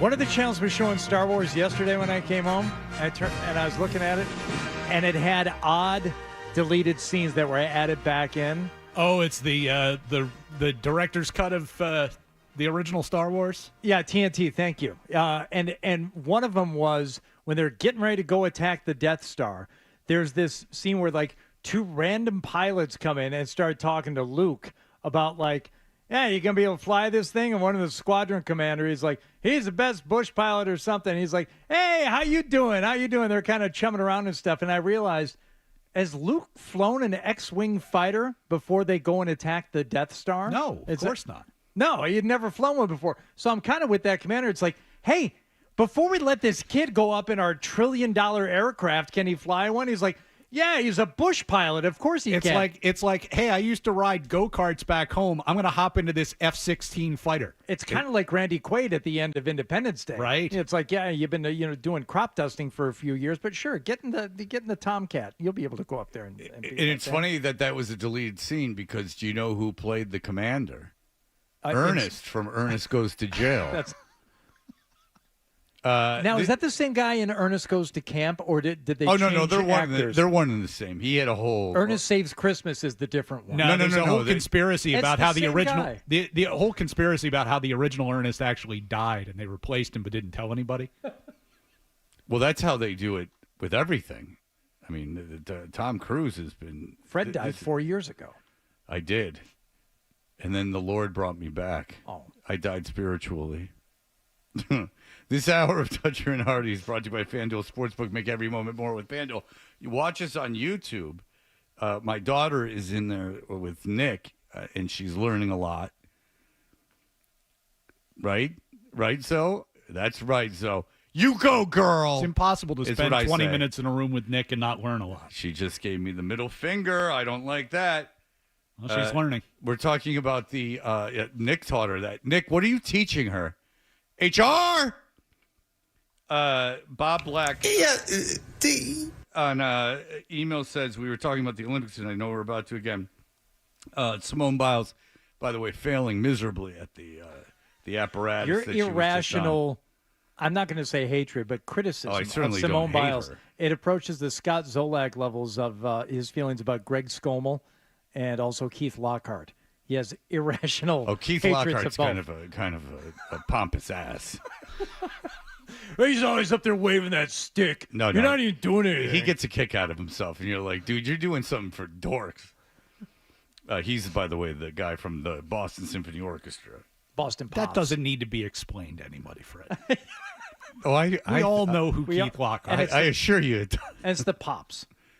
Yeah, I'm sorry, the Pops. Which I did the poem one time at the Christmas. I did Night Before Christmas. How'd that go? Oh, I mean, it was a whole scene. I was way too much. Did you ad-lib it? I was way too coked up. She started. Hey, from Started playing like Flight of the Bumblebee. I'm like, do you feel alive? So you hear that? I was all coked up. Me and my kerchief mom in the cabin. I just settled down for a long winter's nap. Go, go, go! Come on, faster, faster! I've never done cocaine. Bob goes, I have not. Honestly, swear to God. Bob goes, Fred, a Major League All-Star baseball player, NFL All-Star running back, also had world-class sprint speed, Bo Jackson, one of the greatest athletes of all time. Not positive, pretty sure he could dunk a basketball. Because my thing is, if you got to be able to dunk. Just like if you're going to be a great guitar player, you got to play Eruption. If you're going to be a great athlete, you got to be able to dunk. That's all. All right, that's your benchmark. Yep. You got to be able to dunk. It's not the benchmark, it's your benchmark. I think you have to be able to throw a disc. You have to be able to throw a 175-gram Ultimate Sport disc. Yeah, but I doubt any of these people really could. Yeah, well, so maybe there are no great athletes. That'd be like you have to be able to sink an 8-ball. Oh, I could sink an 8-ball. No, not the cocaine measurement. Oh, okay. The sink an 8-ball on a table. All right. All right. The Olympics are going on, and if you win a medal, a lot of times I heard someone call into a national sports talk show, and they said this person's a kayaker, and they won this solo kayaking thing, and the guy goes like, "What the hell do you expect me to know that for?" So just winning a medal doesn't guarantee you fame. But one thing, Hardy, that occurred in the Olympics, I would argue, is better than any medal you could get, especially given the event. Well, the athlete in question, is he the greatest athlete of all time? Or perhaps just one of the most well-endowed? Anthony Ammirati. He is a French pole vaulter. And as he was attempting a vault in the Olympics, something happened. In the replay, you'll hear the announcer and the studio analyst, a pole vault coach, trying to describe what they saw. What happened here, Coach Judy? On the way down. On the way down. Oh. Yeah, well, you would have got disqualified for using 2 poles. What you would assume is that the pole vaulting coach would be better on television. Wait, I know. What you would assume is that the pole vaulting coach, the analyst, would be much better because he's probably got a lot of experience calling pole vaulting all the time on TV. So what happened is the guy goes over the bar. He pole vaults. He goes over the bar, and he's got spandex onesie on, and his penis is so huge. This is true. It's not. This is. I looked at it. Believe me, I looked at it. I investigated it. I zoomed in as much as you can zoom in, and you barely get over the. I would assume you want to get as close to the pole as possible without touching it because it's the easiest way to shorten the distance. I'm assuming, and then you got to get that pole out of there, like the real pole out of there, and his penis is so enormous that on his way down, his penis, and I don't even think it was his testicles, his penis, kablowy right into that pole and right into the bar and knocks that bar down. Now, we would have, in a million years, never talk about pole vaulting. Even though some of these women in the pole vaulting are very attractive, I don't think that we would have talked about them. In all seriousness, to this guy, is it better for him to have hit that thing with his penis than won a medal? Well, he's certainly going to have more notoriety this kind way. of endorsements do you get out of that? But a lot. Yeah. A lot. I mean, I'm not even joking. Like, it's, and not even like it, just a dumb double entendres. Like, in France, he's going to get 1 trillion endorsements because just, I mean, it's not going to be like for rubbers and stuff because no one wears them, right? What it is that it's going to be for anything. Like, this guy, we would have never in a million years talked about a pole vaulter, except that his enormous hog hit the bar. Now, do you if want? It was a colder day, he probably wins the medal. I'm not going to play spoiler That's an here. excellent point. Ryan, that is incorrect. That is not what happened in terms of his failure. According to pole vaulting experts, the bulge seemed to knock down the crossbar. This theory picked up steam, spread like wildfire, but when he tries to clear the bar, he first hits it with his shins and then his knees. It was already a failed jump. Okay, I believe disagree. me, I watched it. What do you I mean disagree. Do you know how pole vaulting works? If you touch the bar, you lose. No, but I know how you my can touch eyes the bar work. as long as the bar doesn't fall. Yeah, his I'm sitting penis- here looking at a still photograph, and you can see his dong resting on top of the bar, and the bar is bent. And Like, when I say he's got a large penis, I mean I'm not joking around. Like it's a situation. And think about it, because you're in a onesie, you're nervous. You know, you're nervous. You think there'd be shrinkage just from that? Oh yeah, you would think that everything would just shrink up because you're nervous, right? Like your stomach's probably going a little bit. But this guy, he just that. Why did the pole vaulting people have to come out and say anything? Like what they would know? How would they know better than anyone else about?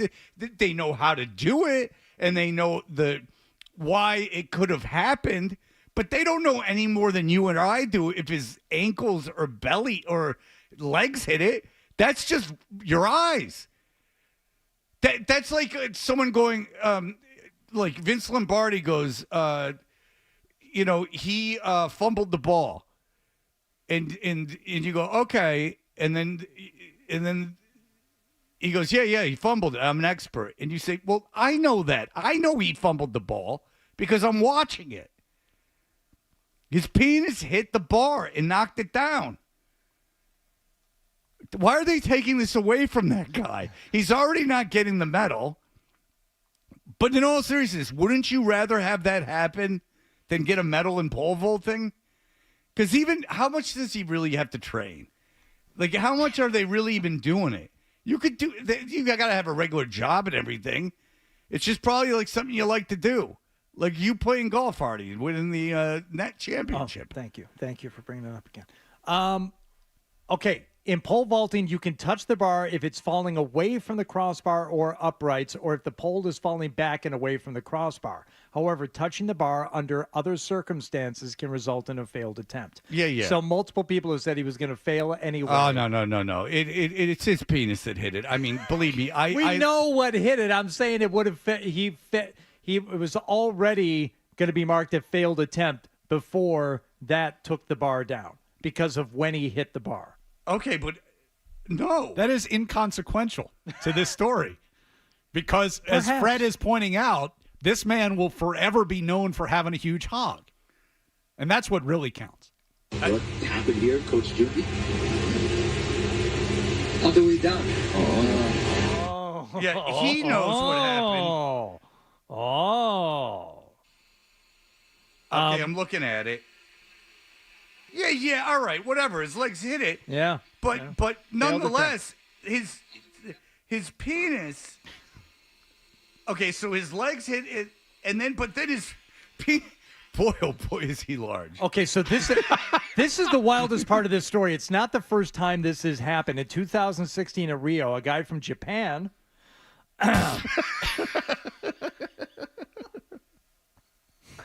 I know. went viral for the same issues.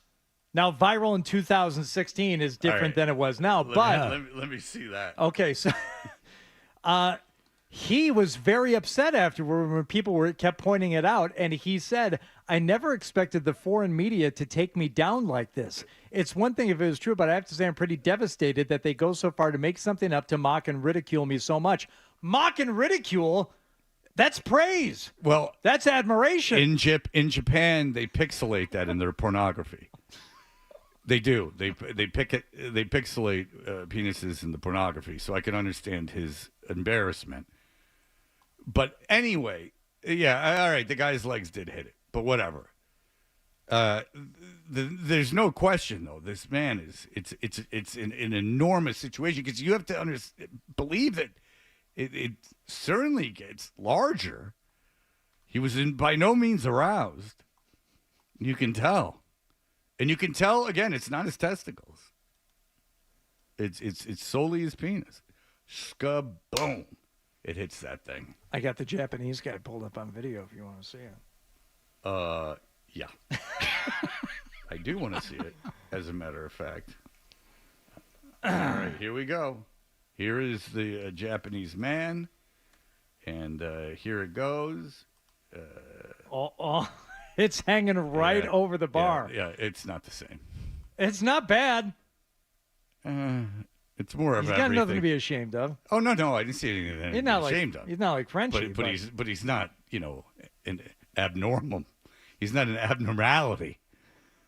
It's almost a curse for that guy. You have to find a very particular lady. All right. Scott Pioli was out. Will join us next. No. He's not going to. No, he's too busy. Too busy. He's asking to represent this Frenchman. Scott Pioli was sitting down with the midday show. Did you know that? He was over there at Patriots training camp. Him and Zoe, thick as thieves. They are? Probably. He was around for a long time. Zoe's hasn't been away from that team for a long time. Because Pioli was a real weirdo taping everyone in Kansas City. You remember how he was put all those hidden microphones all over the place and stuff, taping everyone like a maniac? Well, Scott Pioli was on with them, and he's got his theories on Matthew Judon. We'll be right back. You're listening to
I want to read one email here. What was it? It was talk. It was, we were talking about Simone Biles, how she failed miserably on that balance beam of hers. No, you were talking about. You were obsessing about it. You're obsessed with Simone Biles. Well, I'm just getting a lot of feedback on it, so I want to read the feedback. Oh, go ahead. And the only reason I don't dislike Simone Biles, the reason that she's bugging me now is that she had on this necklace with a like a diamond animal on it, and I thought, was that a tribute to the Kiss album Animalize? And then I said, nah.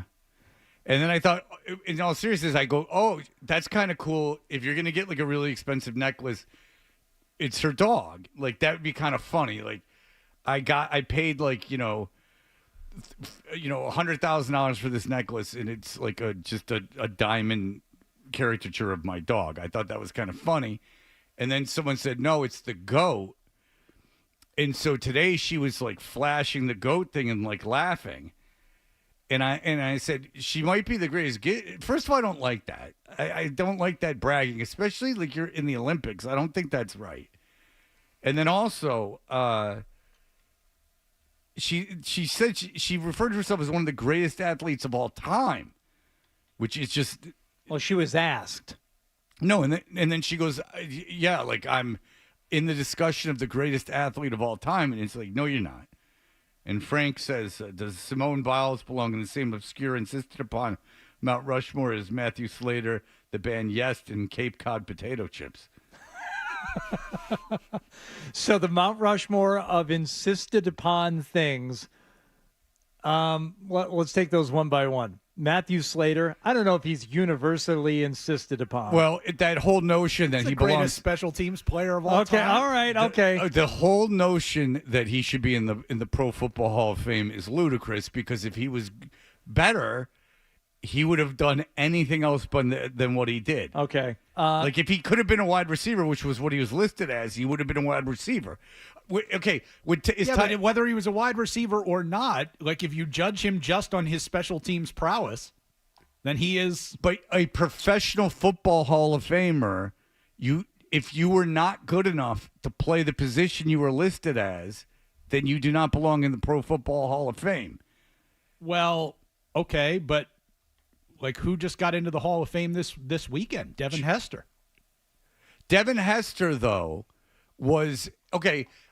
He didn't get in for anything else. No, he got in for returning. He's the greatest returner of all time. If Matthew Slater could have returned kicks, they would have rather had him return kicks than be a gunner.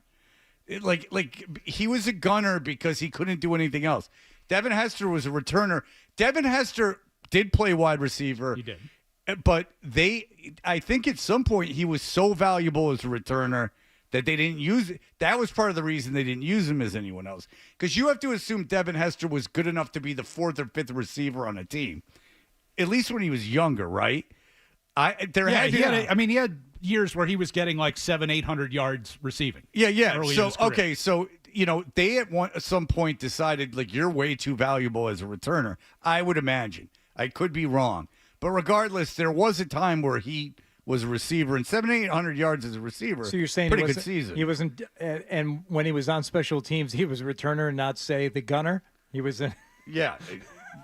Okay, so. Hardy, you know how important field position is in the NFL. Yeah. It's not something just to make coaches look smarter, but they it make the game seem more important. Every part of the game. One of the saddest things about Matthew Slater, and I like him, and everyone he was a great leader. That's why that's why they kept him around. They didn't keep him around because he's a gunner. They kept him around because he's a leader. But. Did you hear him mic'd up and with the camera focused on him his last game? Yeah, it was pretty. It was pretty sad, just because like everyone was being really nice to him and like, thank you so much for making like my position. There was a guy in the Jets saying like, thank you so much for making it possible for me to have a career in the NFL. All you did, so that was all very nice. But his highlights were shoulder pads going boom, boom, boom, boom, boom, boom, boom, boom, boom. And then nothing. He didn't do anything. the entire game. Because the last 5 years of his career, there were no kick returns. And, no one returned any punts or got thanks anywhere to him. close to him. Yeah, they basically changed the rules because of him, right? There you go. There it is. Oh, I didn't he realize changed the that. game. Thank you. Like Okay, Tiger. I take it back. He's the best. Yeah, I didn't realize. like Serena Williams. They changed the game. Yeah. Yeah. All right. so what is Chad saying? Chad, go ahead. Fred, I love you. From one divorced dad to another, but your argument doesn't make any sense. That if a kicker could be a quarterback, he would be a quarterback. If a running back could be a quarterback, No. They play positions for a reason. No. A kicker. Well, first of all, you need a kicker. You could put any jabroni as your gunner. Apparently not, and not get the same results. Okay, fair enough. But what I'm saying is that you do need someone to kick. That guy has to be a specialist at kicking. You could put. All right, who would have been a better gunner, Lawrence Taylor or Matthew Slater? I don't know. I do know. And how do I know? New York Giants, Philadelphia Eagles. They in a playoff game. Belichick, defensive coordinator for the Giants, put Lawrence Taylor in at gunner, and he caused 2 fumbles. It was chaos. And Belichick loved standing up and saying what a genius he was for doing it, and that's why they won the game. Kablow. All right. Hardy, I love you too, man. You're doing awesome. Thank you. Take care, guys. Okay. All right, thank you, Chad. I'm sorry I had to put you in your place. That Mount Rushmore have insisted upon someone things. else wants to take about Okay. It's summer. Let's ride this a little bit. Sorry, go ahead. Yeah, I was Hey, moving. what's going on, Fred? So I used to always go to work crying, laughing when you did the impression on Matthew Slater. And I've got a cousin that played at Kansas State, and one of his ex-teammates was a backup receiver on the Patriots. So I said, tell him about that impression. So he starts laughing, and he calls his ex-teammate. And I'm like, so how do you guys look at this guy? Like, is he just a nerd? Like, because I said the same thing you said. And he's like, no, he goes, that dude's a Hall of Famer, man. He's like, he's a leader. He's actually good at what he does. And like, we all look up to him. I'm like, Matthew Slater? He's like, no. He's like, no BS. Like, he's a Hall of Famer. So when he talks, like, especially younger players, we listen to what he says. I'm like, wow, okay. But I said that, Si. I said that he stayed with the team because he was such a great leader. I don't know how. They're giving him credit at his position. That's what I'm saying. I was shocked at that. Yeah, They're like, no, like on special teams, he's the Hall of Fame. He's going to the Hall of Fame. I was like, wow, okay. But they said it. What did the guy at Kansas State? What did he play? He played receiver. Was he on special teams? He played some special teams, and he got in for like jet sweeps and stuff like that. Yeah, right. So he was kind of he was just like a third or fourth receiver. Yeah. All right. What does he know? I'm just kidding. He's in the league, though. Yes, he was in the league, and I took him under my wing. Seasonal allergies. Put me in the Hall of Fame. Who was no fan of that impression was Matthew Slater. No. I didn't hear about it. No, he From told him me. Direct? Oh, he told you directly? Yeah. Oh, that's nice. He said, my wife tells me that I can do an impression. And I'm like, it's just the guy from The Simpsons. I would say Cape Cod potato chips definitely on the Mount Rushmore of insisted upon things. I do not get the appeal or the just blind loyalty and love. Do you of just Cape not Cod like potato kettle chips. chips in particular? Or? That's probably part of it. But even if I did, are Cape Cods like the best out of all kettle chips? Scott, go ahead, sir. Yeah, I listen to the golf show every week, and I haven't missed the golf show. It's actually regurgitated stuff from every other show. There's not one show where he doesn't recycle like an Ed Davis, Marshfield Country Club take that he played like every other show. But I just wanted to compare Hardy having a golf show. Like, Hardy sucks at golf, and he has a golf show. Yeah. He's like a 15 handicap. He's a hacker. Yeah. So it's kind of like Matthew Slater, you know? He's a leader. He's good at speaking. He can teach people the game. He can get all the sponsors. Yeah. He can bring everybody in. It's very similar, right? Boy, did you pick the wrong day to call in and rip on Hardy's golf game. He literally won the club championship net at his club this weekend. Yeah, well, I'm in this situation because I love golf, but I went blind when I was a kid. I was a caddy and everything. So I relived my golf through Hardy. but it's still only 1 hour a week, and it's recycled every week. I've heard it a million times or so. It's not recycled every week. Each segment, as part of like the Green Harbor thing, like that was replayed from earlier this summer. It was a segment that we did once. Week before when you played the woman, that woman, the golf pro, I forget her name. That was recycled too from a few weeks before. There's a couple of months. Don't say there's no new. I was on live for more than half the show yesterday. Yeah, I heard you talking. Okay, so if we have an interview with Sophia Popov, who's going to be here for the FM Championship, that deserves to be recycled. If the Green Harbor Golf has their big new Winslow's Range and all that stuff, yes, that's a segment that airs twice. Believe it or not, not everybody is listening every single week. I'm consuming this stuff, like I like. Okay, so you're the guy. You're the one who listens to all 60 minutes every week. Everyone else, there's a pretty good chance they didn't hear it the first time around, so that's why we replay segments once. Even if they did hear it the time. first time around, you can't play the interview with Sophia, what's her name, just once. Yeah, I mean, not people every need to hear that a second time. And don't make it sound like every nuance. segment gets recycled, because that's not true. And not every show is all recycled stuff. That is a lie. Scott, it's a lie. I've never found a show that wasn't recycled stuff yet. I haven't found. Well, then you don't listen every week, and you are a liar. I listen on this. No, you don't. If you say Scott, that, do you like how he's punishing every you single week for listening every week? It has recycled material. Shut up! If you say that every single week is recycled material and you listen every week, you're a liar. You are a liar. I'm there. You're calling me a liar, but I'm there every week. Yes. Okay. Well, then you're a lunatic. Scott, if you called me and you said you listened to the show every day, I would have been so nice to you, Scott. I would have appreciated exactly. I'm the only customer. I mean, I'm blind. I can't even play golf anymore. They don't make it accessible for blind people. I'll fall off the green into a bunker. And this guy wants to jump all over me because I'm hearing the same thing every weekend. Way to treat the blind. You better go to the Perkins School for Blind today and do some voluntary work. What does what does you being blind have to do with you not telling the truth? It has to do with everything. I was a winner of the Francis Omit Caddy Scholarship. I was the head caddy master at the Ridge Club in South Sandwich. I was Bobby Orr's caddy. Congratulations. Did you lie to them too? I'm known in the golf scene. I was probably better at golf than you when I was blind. I'm sure you were. One-on-one. But don't say that I recycle stuff every week when that's not the case. Well, you do. It's driving me crazy. I finally got through it. I couldn't break through Nick forever. Guy hates me. He finally lets me through. I get to tell you what I'm thinking, and you're calling me a liar. I can't believe. I can't believe Nick doesn't like you. You seem like a really likable guy. Listen, I was on the news a couple of weeks ago. A police officer saved my life. I was almost hit by a car. I got people breaking their backs around the North End for me trying to save my life. You can't even put a consistent golf show with new content every week. All right. Well, Scott, I would be praising you, but I have a serious question. Can you play? Don't they have a way that blind people can play golf, like with the ball that like beeps? Is that no fun?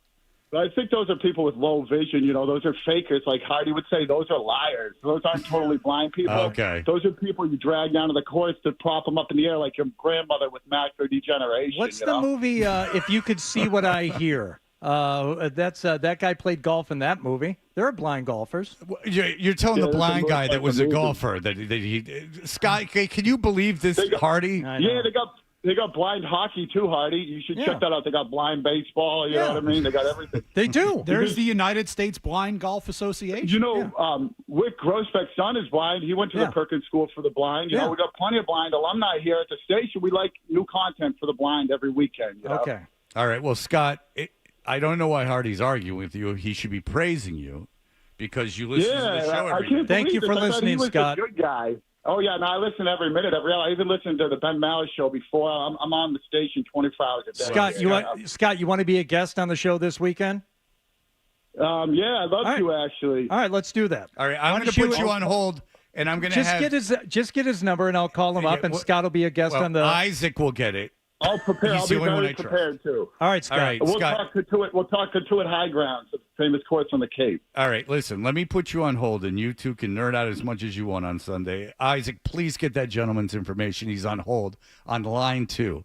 His name is Scott. Isaac! All right, Isaac's got it. The U.S. Blind Golf Association, whose tagline is, "You don't have to see it to tee it." Oh, all right. Pithy. Very, very quickly. Yeah. I'll do it after the break. Oh, I got an email now that's unfair about me. And I will say one more thing about the Mount Rushmore of insisted upon things, Fred. Yeah. Don't put the band Yes in there, because the band Yes played a big part in our favorite LeBron James commentary all year. Play a lot of chess. Not in real life. That's still my favorite thing that you've made. It's perfect. It's perfect. Actually, a lot of people have told me you should play chess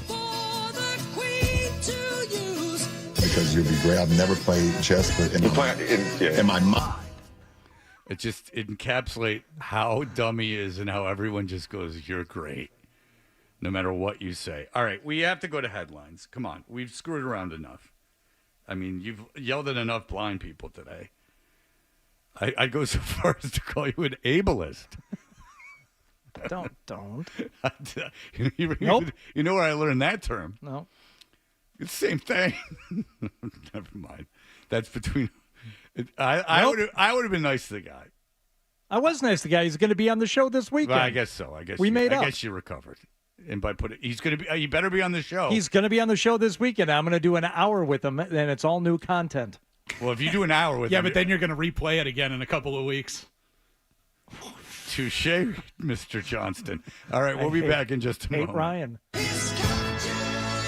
a lot of chess. I've never played.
used to drive to Cumming, Georgia for my big job at AM 1170 when this album came out.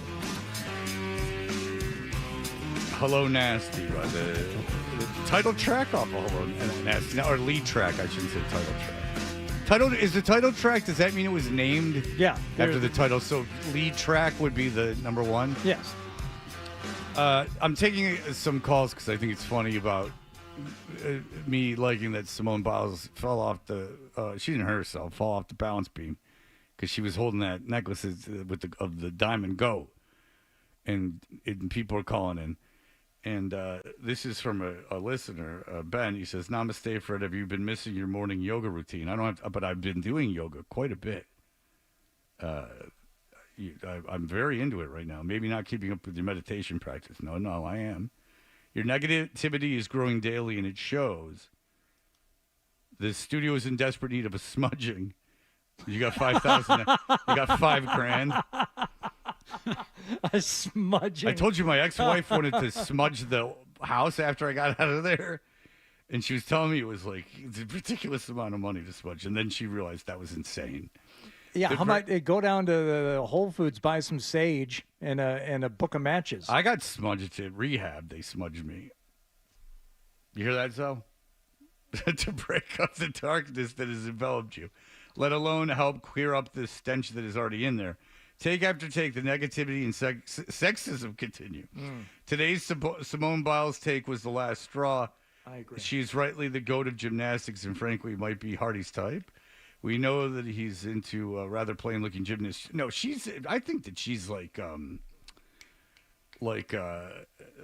not elegant, but like glamorous. I think Simone Biles is too glamorous for you, right? I'm gonna withhold comment just for a period of time. Okay, I'm gonna play it safe. All right, she's just. It's kind of a compliment. She's very glamorous. But seriously, cheer up, you prick. It's summer 90 plus and humid out every day, and traffic has never been worse. We are looking to our king to help us get through these long summer days at work, and the negativity doesn't help. With love and kindness and thinking of you, that's Ben from Weymouth. I don't think I've been overly negative. I'm positive about the Patriots. I'm positive about the Red Sox. Wait, well, hold on. How are you positive about the Patriots? I told you everything that the crapping on May for his performance in training camp, I think, is ridiculous. I'm telling people how to enjoy the season. Okay. I mean, because I could take it as negative that you say they don't win a game until, week 15 against the Cardinals? I could take that as negative. But I don't look at that as a negative. I look at that as reality in that and I would rather have them win at the end of the season. That's what I would care about winning. You want to see this team grow as a team. I think I've been very positive about that. I think saying that I've been negative is really unfair. With the Matthew Judon thing, I was positive. With Evan Lazar, I was positive about Mayo as a coach. What did we do before that? I was positive about the guy's penis hitting the pole in the pole vaulting. You were positively thrilled to talk about that. Yeah, as is everyone else. It was great and great for the guy. I'm trying to figure out when I've been negative today. I said Deadpool in Wolverine. Was that you actually said it was a good movie? I said it was. I didn't get a lot of the jokes, and neither did I told my daughter I didn't get a lot of the jokes, and neither did she because of the Marvel thing. But I got what was going on. I like how he breaks the fourth wall and stuff. I said I like that. All right. I don't know what I did. I don't know what I did, but I do have an email about the Deadpool thing that I also think is a little ridiculous. Let me go to this. I don't know if I can find it. I don't know if I don't know if I can find it, guys. It says I'm spoiling things. It says that I've been. Your Deadpool Wolverine review was chock full of spoilers. And one of the things is that the spoiler he said was that I said that Chris Evans is in it. And this is what I don't understand about movies, is Chris Evans is a superhero, and he was in Fantastic Four as well as being Captain America. Deadpool Wolverine is a superhero movie. So why is it a spoiler or and I'm more curious than this isn't negative. I'm curious. Why is a movie star who's been in superhero movies like something that's odd or something that you are excited about? That's not like, I thought the movie was kind of funny, but I don't get like why Chris Evans in it. I mean, is a spoiler. Also, like, I mean, I literally just Googled Chris Evans Deadpool Wolverine, and there's like a million stories of him talking about his cameo in the movie. It's not like it's being withheld from everybody, and so you'll have such a better movie experience. I mean, he's talking about it. Like, if Bob Dylan showed up. By the way, they steal. One thing I'll say about the Deadpool movie is you know how not Francis Ford Coppola, the Goodfellas director, I'm sorry, Scorsese, like in Mean Streets, during the fight scenes, he would play like that 60s like doo-wop stuff in like the Shondells or whatever the hell, and it was to juxtapose the fight scenes. Sure. They do that the entire film. Oh yeah. There's in the Deadpool thing a lot of directors and film editors and sound people doing that now. And Scorsese. I mean, the piano breakdown from Layla when they're finding all the bodies. Like that was the first time I remember like seeing it. And since then, like that's what bugs me too. Another thing that bugs me about that frickin' Bronx Tale movie. They totally lift that whole vibe from Scorsese. When they're beating up the guys in the bar scene and they're playing the 10 Commandments of Love. You know what's stop a cameo and like a great cameo that would spoil a joke if you knew it going in is when Vonnegut shows up in Back to School. Kurt Vonnegut shows up when he's like, Vonnegut, like when she gave him a C on the Vonnegut paper, the D, and she goes, whoever wrote this didn't know a first thing about it. And then Kurt Vonnegut's at the door and he's like, Vonnegut, you don't know anything, or whatever. Like, that's a great cameo. Kirk Vonnegut's in a Rodney Dangerfield comedy. Yeah. Kirk Vonnegut considered this genius writer who was subversive a little bit in the 60s there. This idea that he'd be in like a slapstick Rodney Dangerfield is a great cameo. He shows up beforehand, writes the paper, then he yells at him on the phone. Oh, sure enough. Okay. Oh, yeah. Fair enough. He shocks the son by going, "Who's going to get but you to write the write fact is, you're still doing a lot of giveaways. Even Bird knows not to give stuff away. Give it away. The dog was cool. But in all seriousness, and feel free to call in, but in all seriousness, I don't know how a comic book famous actor being in a movie that's going to make hundreds of $1 million comic book movie is a spoiler. I don't remember the Earth number. I know it's like Earth 616 and Earth 01151, whatever one it was. I couldn't keep up with that. Like when I review the movie, when I said it, I would never even consider that being a spoiler. It's like peanut butter and jelly. So I won't tell you that the guy from Swingers is in it too. Don't. The heavy guy from Swingers is in it. What's the Jon Favreau? Yeah, because he's the chauffeur for Iron Man. And I think all the nerds and dorks could be rejuvenated seeing this movie. Thank you, Bird. So TVA says, hey, you could save this timeline, but X, Y, and Z is going to happen. And if you haven't seen it yet, you should join all those other dorks that were seeing it when I saw it. I prefer to remember Jon Favreau as D-Bob from Rudy. I know what I'm talking about. Well done. Zoe, you gotta get on a microphone for this next break.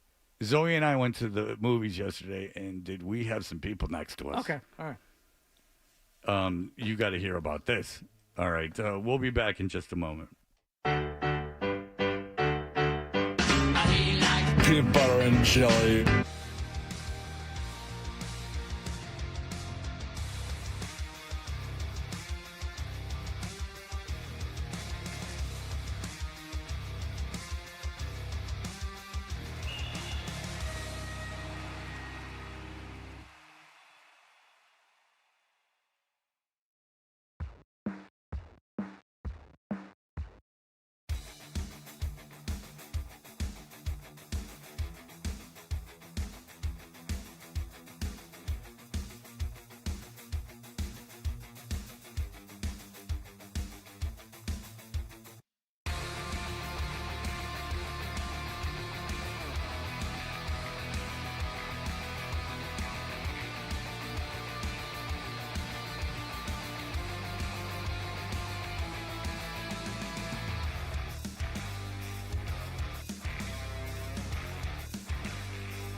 call of the game is right.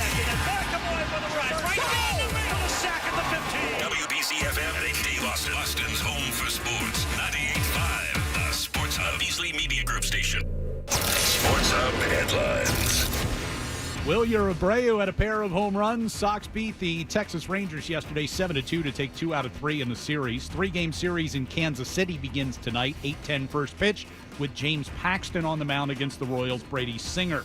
Chicago White Sox now up to 20 straight losses after they lost to the Twins yesterday 13-7. That is one shy of the American League record, and it's the longest Major League losing streak in 36 years. Patriots get back onto the training camp field this afternoon, or actually late this morning, 11 o'clock they'll get started. Gates open at 10 down in Foxborough. Pat's getting ready to host Carolina for the preseason opener on Thursday night. At the Olympics yesterday, Scottie Scheffler wins the men's golf competition, carding a 9-under par 62 in the final round. Novak Djokovic wins gold for Serbia in the tennis competition, with Carlos Alcaraz losing in straight sets to Djokovic in yesterday's final. And American Noah Lyles wins gold in the 100 meters. He is now the fastest man in the world. Sports Hub headlines are brought to you by L&F Electrical Services. Don't spend another summer suffering from the heat. Have a mini split system installed by L&F Electrical Services and keep your home cool in the summer and warm in the winter. Just visit lfelectricalservice.com. Proudly veteran-owned and operated. That's lfelectricalservice.com. I'm Ryan Johnston on Boston's Home for Sports, 98.5 The Sports Hub. More headlines in around 30 minutes. Here we go. Boom. I win. Kaboom. Yeah. It's a buddy. We've got a passion for Boston sports. Get angry. 98.5 The Sports Hub. Now, more Toucher and Hardy on the Sports Hub.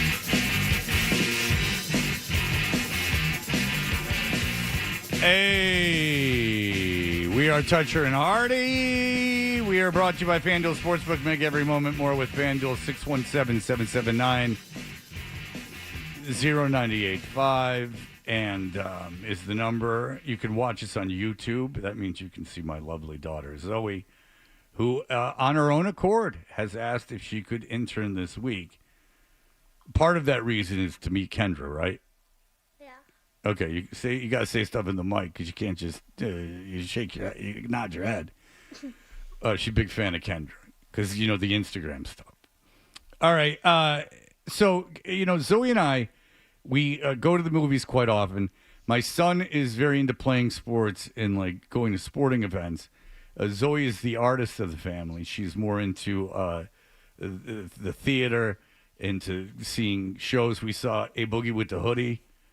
That blew you away, didn't it? Yeah. It was, well, who was better, Olivia Rodrigo or A Boogie with a Hoodie? Olivia Rodrigo. Yeah, Olivia Rodrigo put on an actual show. A Boogie with a Hoodie played a CD, literally a CD. It played a track of his songs with the vocals in them. And then he had a mic that was live, like he wasn't lip syncing. But they would play the actual A Boogie with the Hoodie song.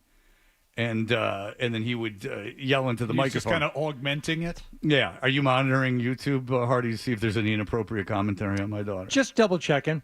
Right, very see good. if anybody needs to be blocked. Now, so far, everybody's being kind. Well, I would think that if you were on there saying something that, the federal government might get involved.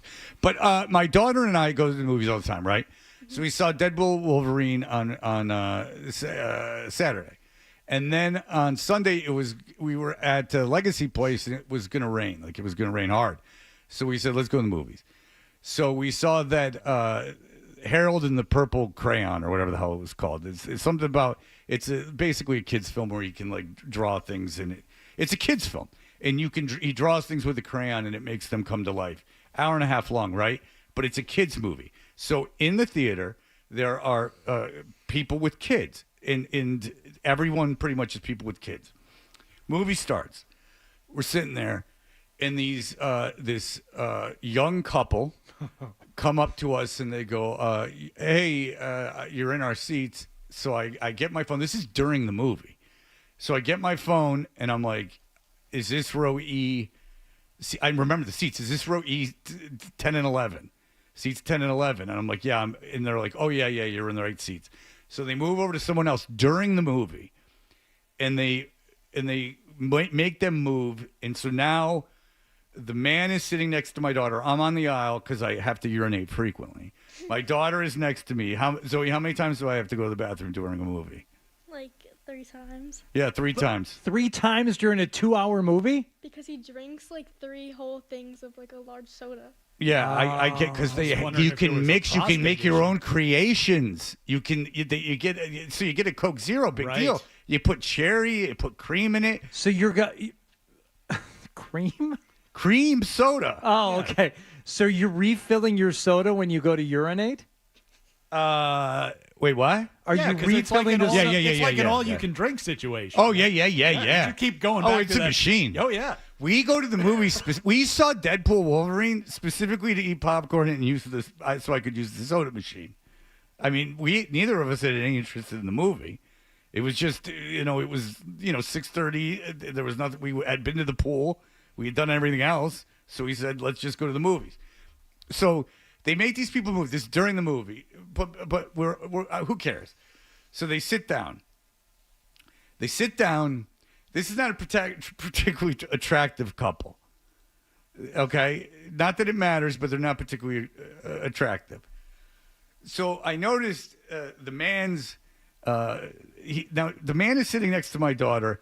On the side of the woman he's with is I'd say 7 or 8 year old. Okay. So they're at a movie called Harold and like the Purple Magic Crayon. In the Purple Crayon. 4 children.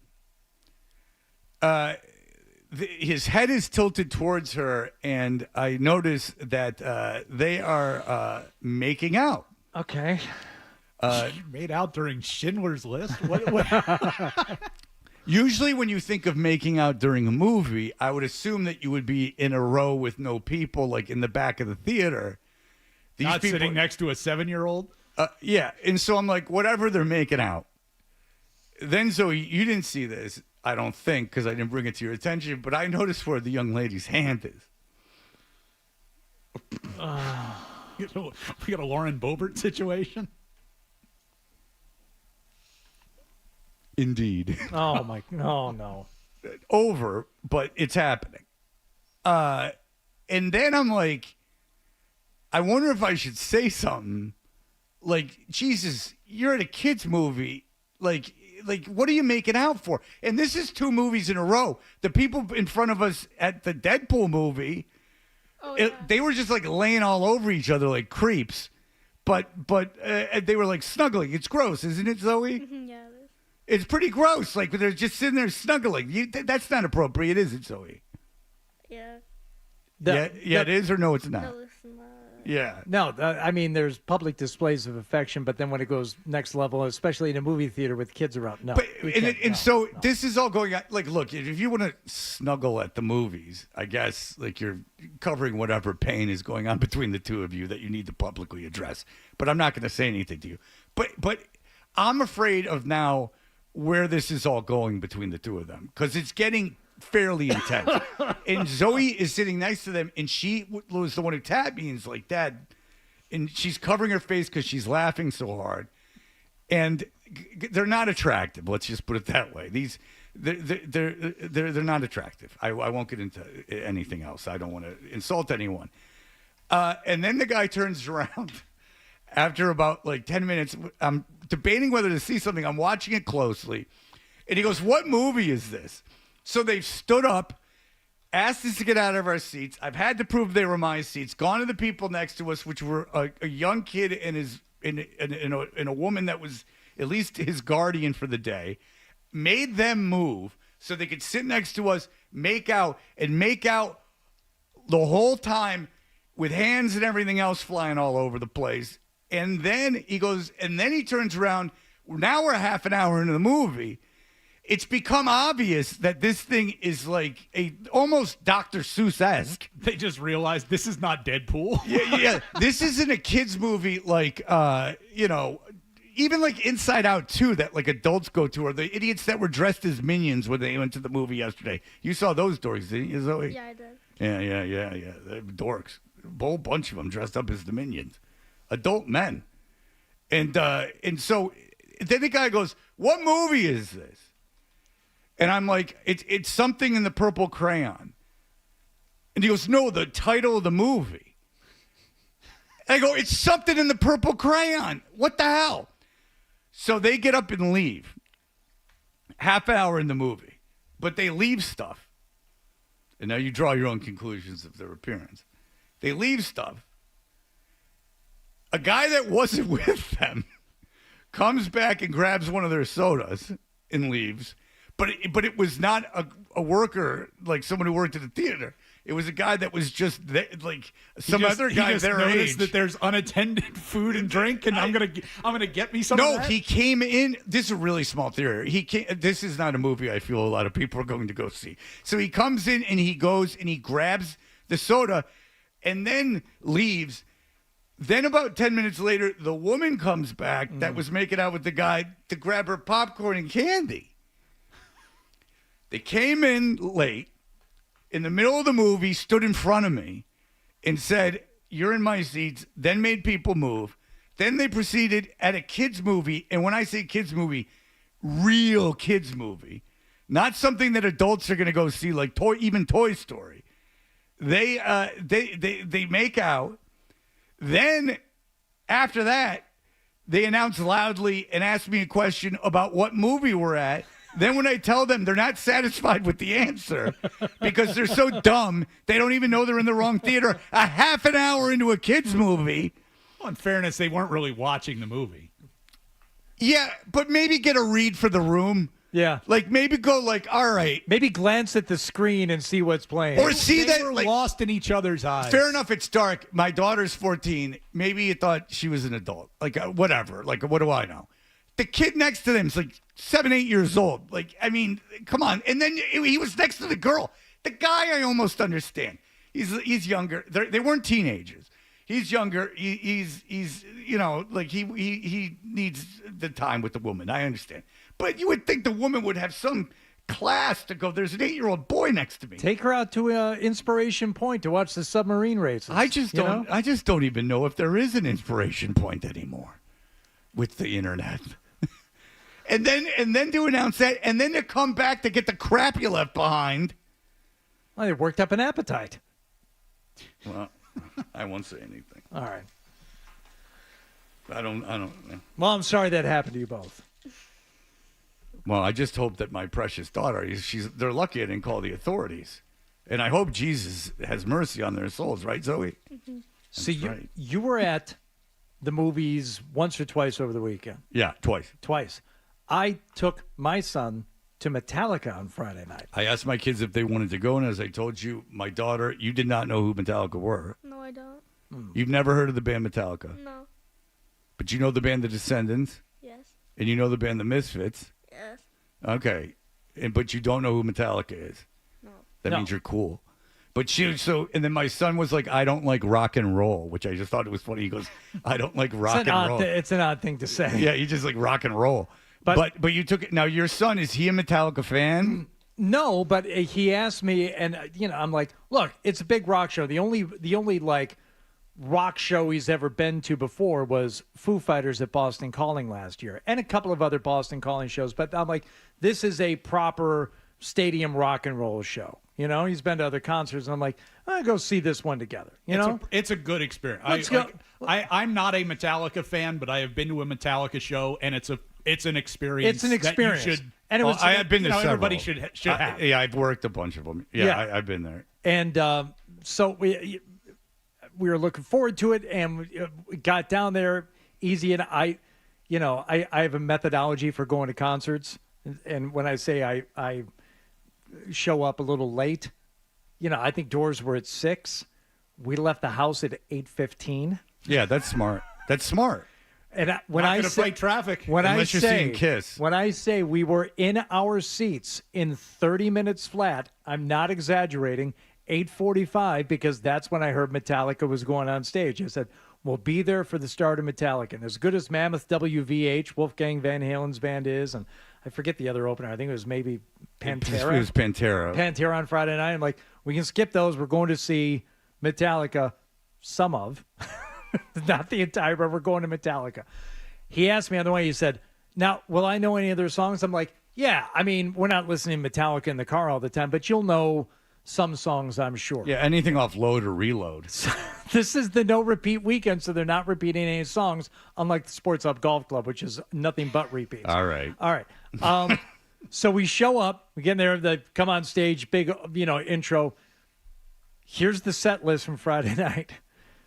You tell me when you think a casual fan of Metallica I'll tell you when I know a song. may have heard it in the background, like maybe during a sporting event when they play Enter Sandman, okay? Yeah. Here's the set list. They open with Creeping Death. Yeah. Harvester of Sorrow. Leper Messiah. King Nothing? King Nothing, probably. King Nothing you would know.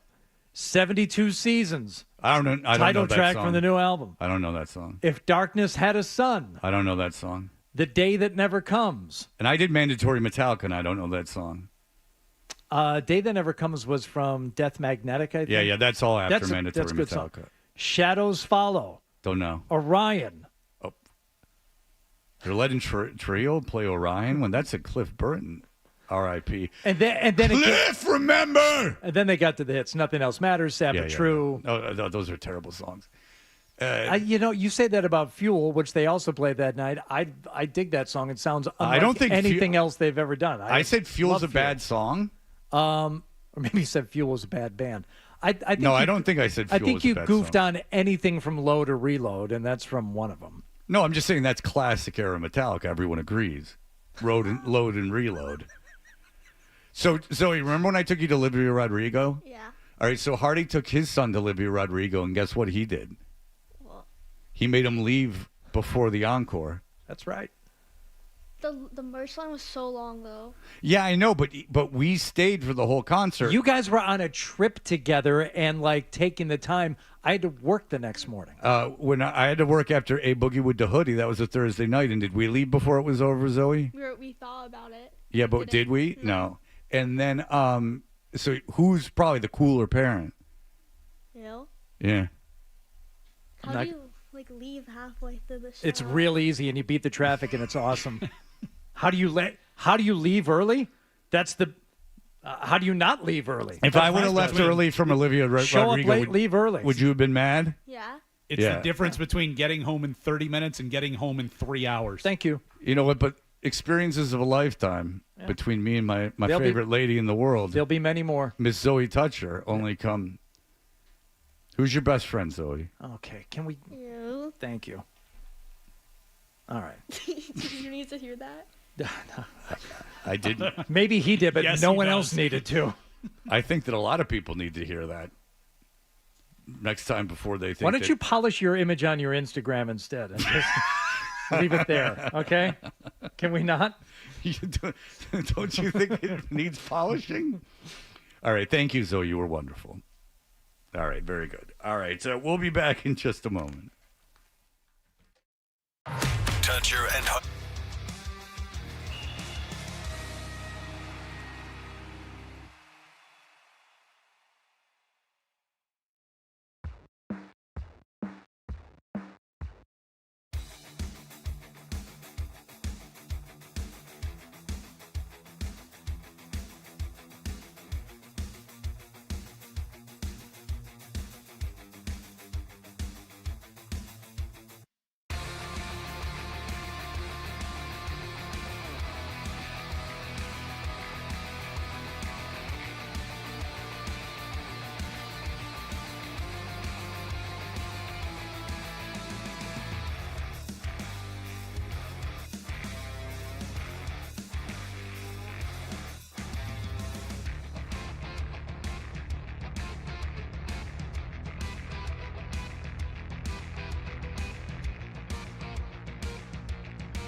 in your Seldom right and never wrong. right here. Is that Toucher or is that Hardy? Kind of looks like a poodle. It's an effing poodle, dumbass. The Sports Hub. You know, I got an idea for a bit. The email bit. We should do the email bit. It's a great idea. Let's do the email bit.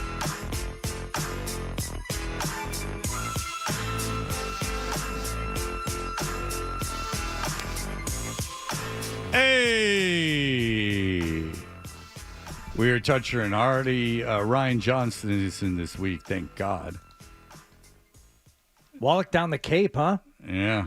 One thing I failed to mention from the Metallica show on Friday night, Fred, which was very good. They put on a hell of a show. I mean, it was a cool setting for them. And finally, how many years did it take bands to figure out if you're going to do a stadium, do it in the round? Yeah, I think Def Leppard, no kidding, might have been the first to do that in a stadium. Yeah, I mean, I saw U2 at the Silverdome, and they're at like one end. What was the Silverdome? 86,000 it held, and like we're 82. 15 years old or something like that. So of course we got the worst seats,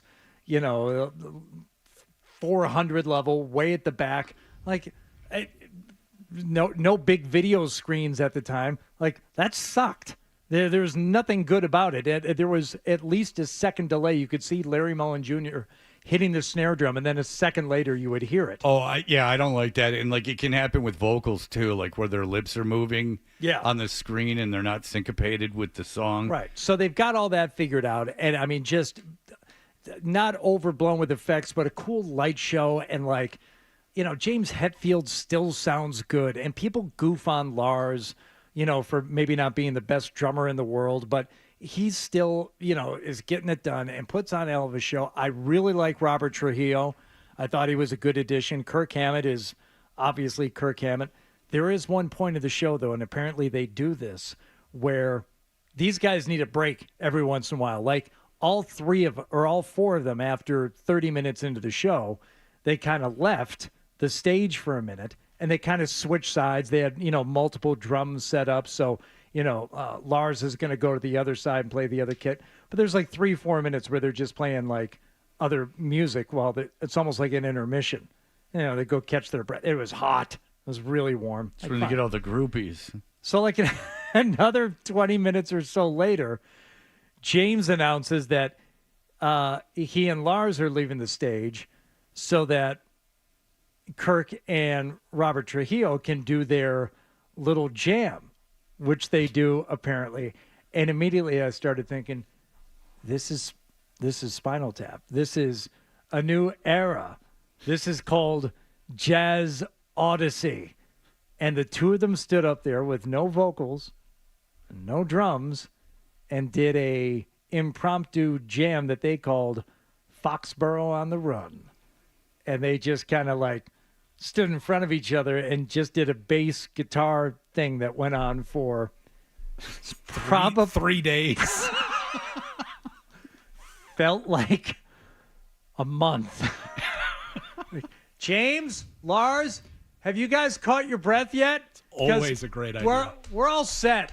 Yeah, that's pretty ballsy just to have nothing happen. Like, at least bands used to just have like a guitar solo or something when I went off stage. Boom, boom, boom, boom. And Michael Anthony's great bass solos where he just dropped the bass, literally. Steve, go ahead. Hey, what's up, Artie and Toucher? Love the show. Yeah, I was at the concert as well with my wife, who's more of an Enya fan, but she bought it for me for my birthday. I thought it was pretty awesome.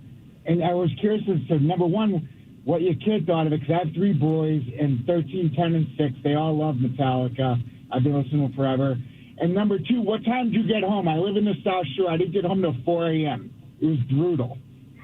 That's it. Yeah, those are my couple of questions. Well, he leaves early, so he got home in 5 minutes. This is from Jeremy. Imagine being so rich you can pay hundreds of dollars for a concert and only go to maybe 25% of the show so you can get home early. Just stay home, rich bags, McGee. That's about Hardy. No, Hardy got those tickets for free. Don't worry. I was offered them too. Also, Hardy was confusing you with someone else that used to be on the show with their vocal hatred of Fuel.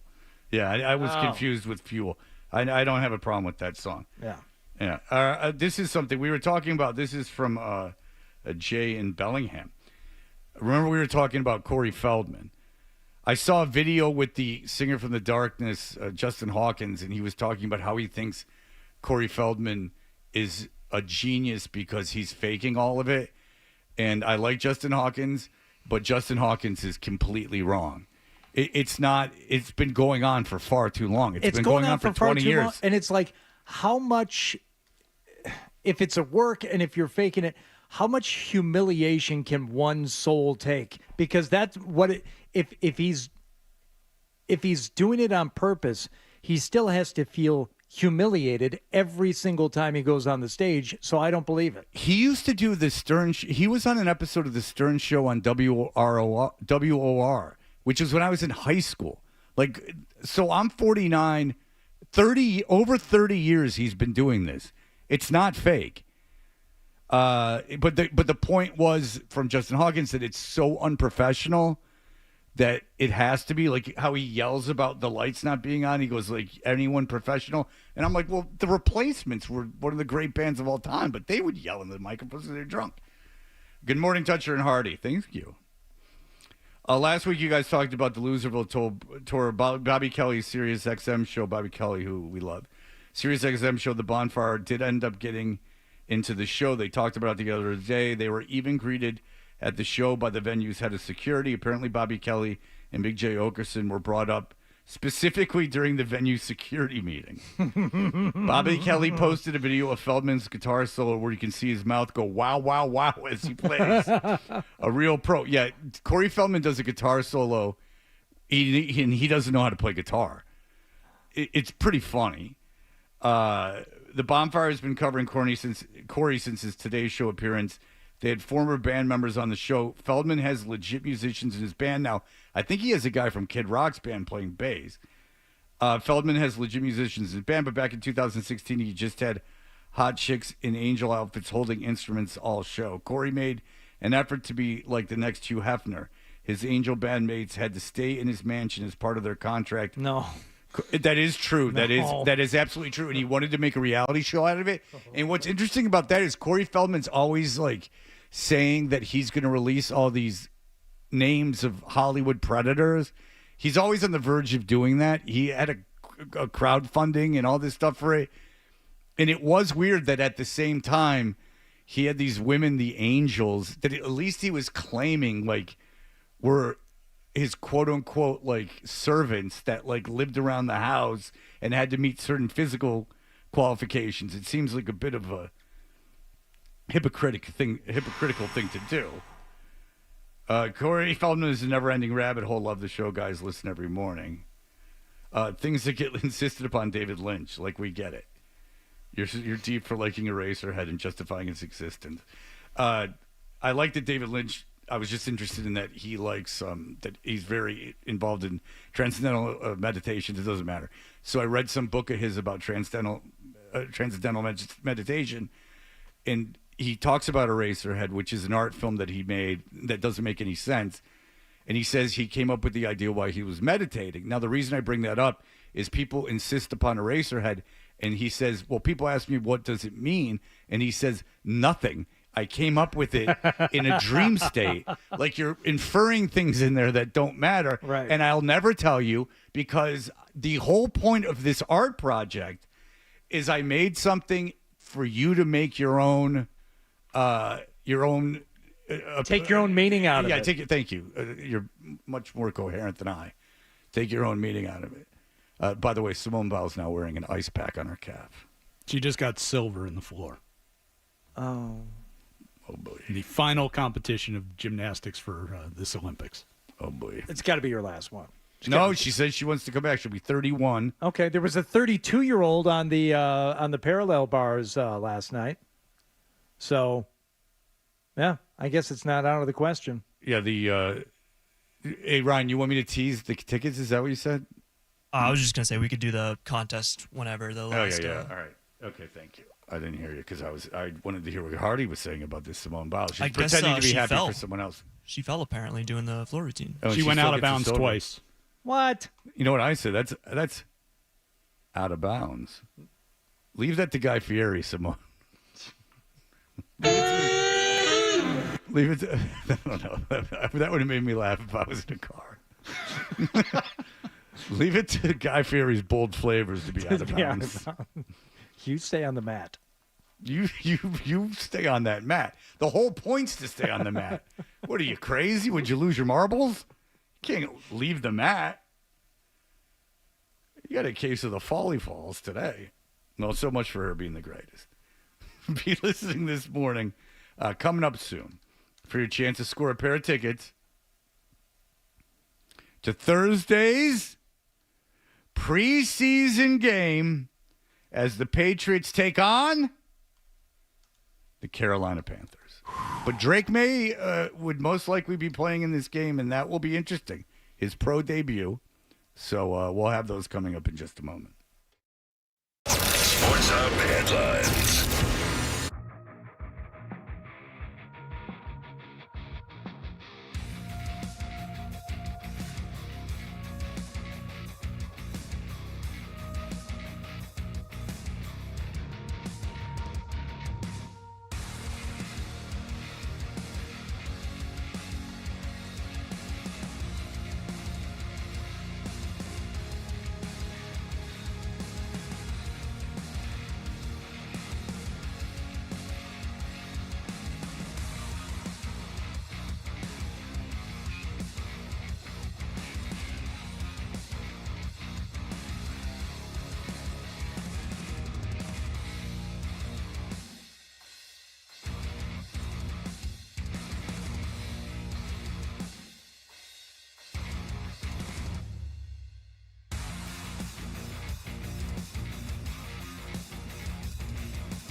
It's time for The Stack on Toucher and Hardy.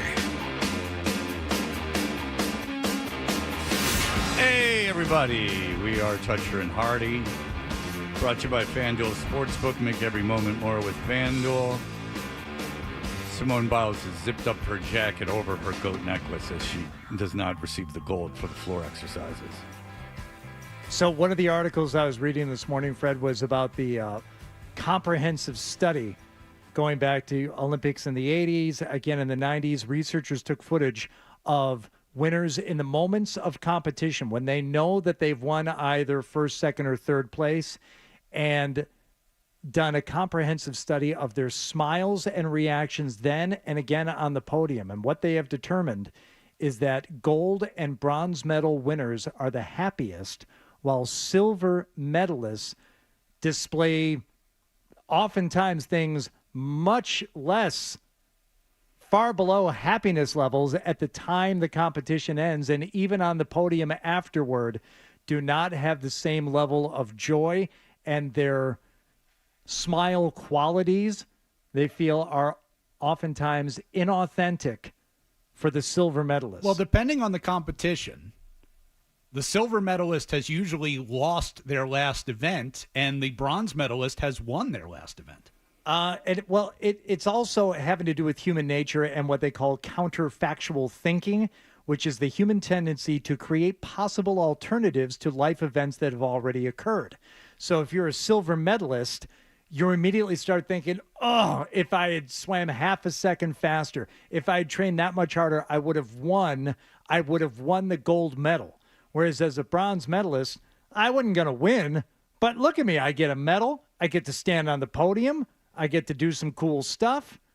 So the overall takeaway from studying years and years of Olympic medal recipients, bronze, it goes gold, bronze, then silver. Simone's Biles' parents have shirts on that say Team GOAT. Yeah, because she's a GOAT. Of all time. Yeah, greatest athlete of all time. Yeah, that's why she's. Oh no, she's not at the top of the podium. No. But, all right. So, but let me. I have a theory, if I could, because I had never heard that.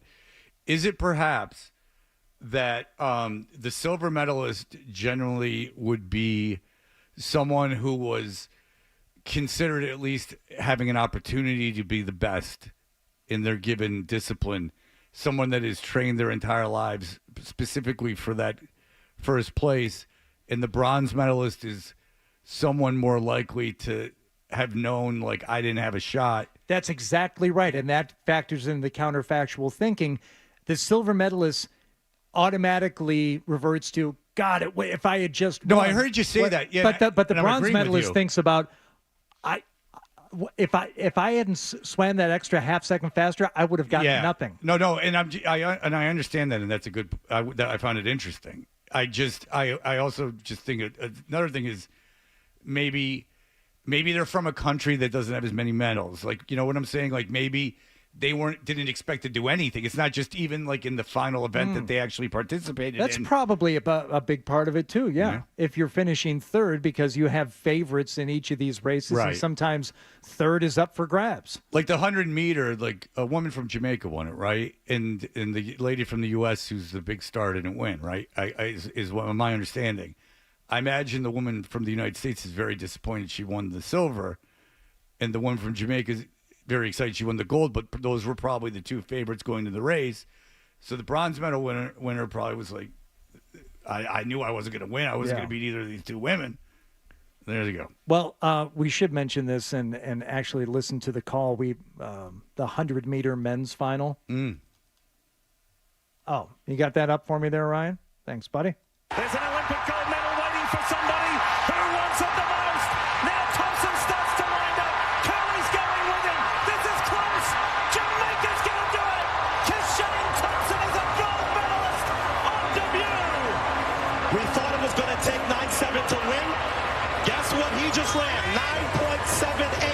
Wait a second. I thought Noel Lyles won the gold in the 100 meter. What? But it was a lean at the tape by Thompson. Visually, we think he got it. They're working on the photo. Fred Curley pushed him all the way.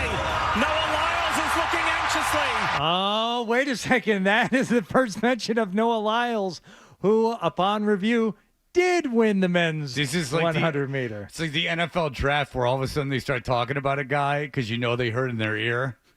Like they got it a second before everyone else.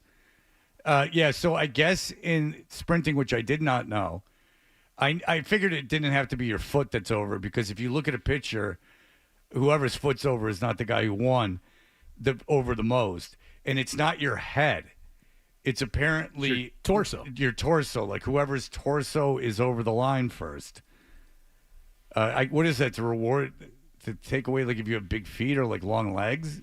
Like, well, you could like just reach an arm out or something like that. Yeah, I guess. But what if you just said it wasn't your hands? Like, I don't know why. Like, you would be, your foot going over first would count less than your torso going over first. I mean, they got to pick up. People would be diving head first across the line. Yeah, they got to pick a body part. What's it going to be? Hand, foot. Let's go chest. I think chest. Well, that's what it is. The man from France, though, might have something to say about that. He'd only have to run a 50 meter. He would trip everybody else on the track. He could do that. He could use it. Yeah, you're right. He could use it as a way to dissuade people from getting by him, or he could just get aroused and run a 50 meter. The commentator this morning on Twitter that you heard there chimed in. He said, the men's 100 was epic and closest of all time. My eyes and instinct told me Kashane Thompson won. Obviously, that wasn't the case. I shouldn't have been so bold to call it, but I genuinely thought he won.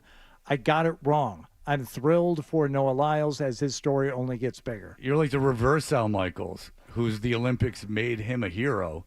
You're a real loser in this whole thing. No, he's not a loser. And what, do you not love the United States? He said he apologized. He said I got it wrong. No, what you do is you go. The United States won everything when you don't know. You go USA. I'm starting to think that some people involved in these Olympic Games, Fred, be it Lee Diffie, who was calling the game, or the greatest of all time, Simone Biles, can't win with you. I'm starting to think that you are, in fact, negative this morning. I don't think your parents should be wearing shirts that say Team GOAT. If your kid was on a baseball team, like my son is, and there were parents in the stands wearing Team GOAT, even if he was the best player, I'd be like, all right, relax. You can't come to the after ice cream party. No ice cream for you. You want to talk about the greatest rock band of all time? Yeah, I mean, if you're going to play Bare Naked Ladies, just play them. Ryan.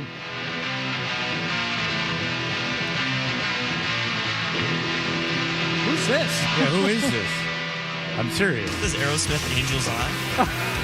Is this your favorite Aerosmith song, Ryan? This was what was in the system, so I thought it sounded pretty good.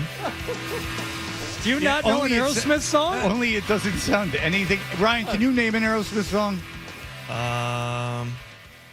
Janie's Got a Gun. Wow. Out of all of them. We'll do this instead. Well, hey, turn it down for a second. I mean, who doesn't remember the Charlie's Angels soundtrack? Exactly. What is Janie's Got a Gun about, Ryan? A woman with a gun. Okay, that is obvious. Her name's Janie. She has a gun. Why does she have a gun? Do you know? It's been a while since I just hear it on the radio. Okay, I'll give you. I have no clue. I'll give you the lyrics. Some of the lyrics. What did her daddy do? What did he put you through? Okay, she was molested. When Janie was she's getting revenge. On why? Why is she getting revenge? Because her father mistreated her. Correct. All right. She was molested by her father. All right. But don't you think that's a weird song to be a hit? Yes. Off an album called Pump, which the cover is two trucks. Were they even writing their songs at that point? Desmond Shaw handed things. I love Pump. The Pump album is fantastic. It is a symphony of double entendre. Every song except for Janie's Got a Gun is about carefree sex. Well, they announced on Friday the band will no longer tour. Of course, they were supposed to play last fall. Steven Tyler damaged his vocal cords and fractured his larynx. So, not expected to make a full recovery. They have postponed the dates, and they were looking forward to doing it. But statement from the band said Steven's voice is an instrument like no other. Does that leave it open for recording? Could they record something else? Because they just say they're not playing live. I mean, he can't really sing anymore. That's the point. Well, no, you can't sing live for a long period of time, but I wonder if you could go into the studio. Touring and playing live is a lot different than being in a studio. You can get into what? He can. Oh, okay. AI Steven Tyler? Steven Tyler and I had the same throat doctor. Steven Tyler's throat doctor actually saved his career on several occasions. And Joe goes, all right, so Joe Rogan has Steven Tyler on as a guest. And Steven Tyler goes, I got it. Oh, you do? Good. We've done 1,000 what? How many podcasts? 1,116. Steven Tyler was the only man to bring a crystal ball. You're the first. Because you got to bring it with you when you come. Do you bring that everywhere? Yeah. So Steven Tyler is on, and so he goes into the genius of inspiration, how inspiration can strike you at any time. And he's talking about how he was in a hotel room on tour, and all of a sudden a song came to him, and it almost wrote itself, the lyrics. Would you care to venture what song it was? Either of you? Just take a guess. It's Aerosmith. They have a vast catalog. There's a sweet emotion. Was it Angel Eyes? It was Pink. Oh. Pink. I'm down in Florida. I'm at the Marlin Hotel. I'm living in a room. I'm sober as can be. When I say that, that means, when the sun went down, I turned the light on, and it started raining. Pink is my new obsession. Pink ain't even no question. Pink on the lips of your lover. Pink, what you will discover. And I think that that's how it went. Right. So I did that until the sun came up, and I turned the light off. So I used that time period at night for the whole album. That whole album was, I wrote everything at night when I would get so tired, I'd feel stoned, and I would write. And then I would take the lyrics of Pink, and I wrote 7 verses, which I only needed 3, but I wrote 7. Aerosmith's Biggest Secret. Wrote 21 songs, only put 14 on an album. Hello? Pick the best out of 21? Right. You're going to have a good album. Yeah. Can you imagine he came up with a song about vaginas that easily? And that's what we're going to do. We're going to get away from the Red Sox. We're going to do Aerosmith. That's what we did. Can you believe it? It came to me really fast. I rhymed obsession with question. Ow! All right, by the way, caller number 10 in the contest line, 617-931-0985. You'll get a pair of tickets for Thursday's preseason game when the Patriots play against the Carolina Panthers. That'll do it for us. Everyone, enjoy the hell out of your days, would you? Hey, Boston! Bye.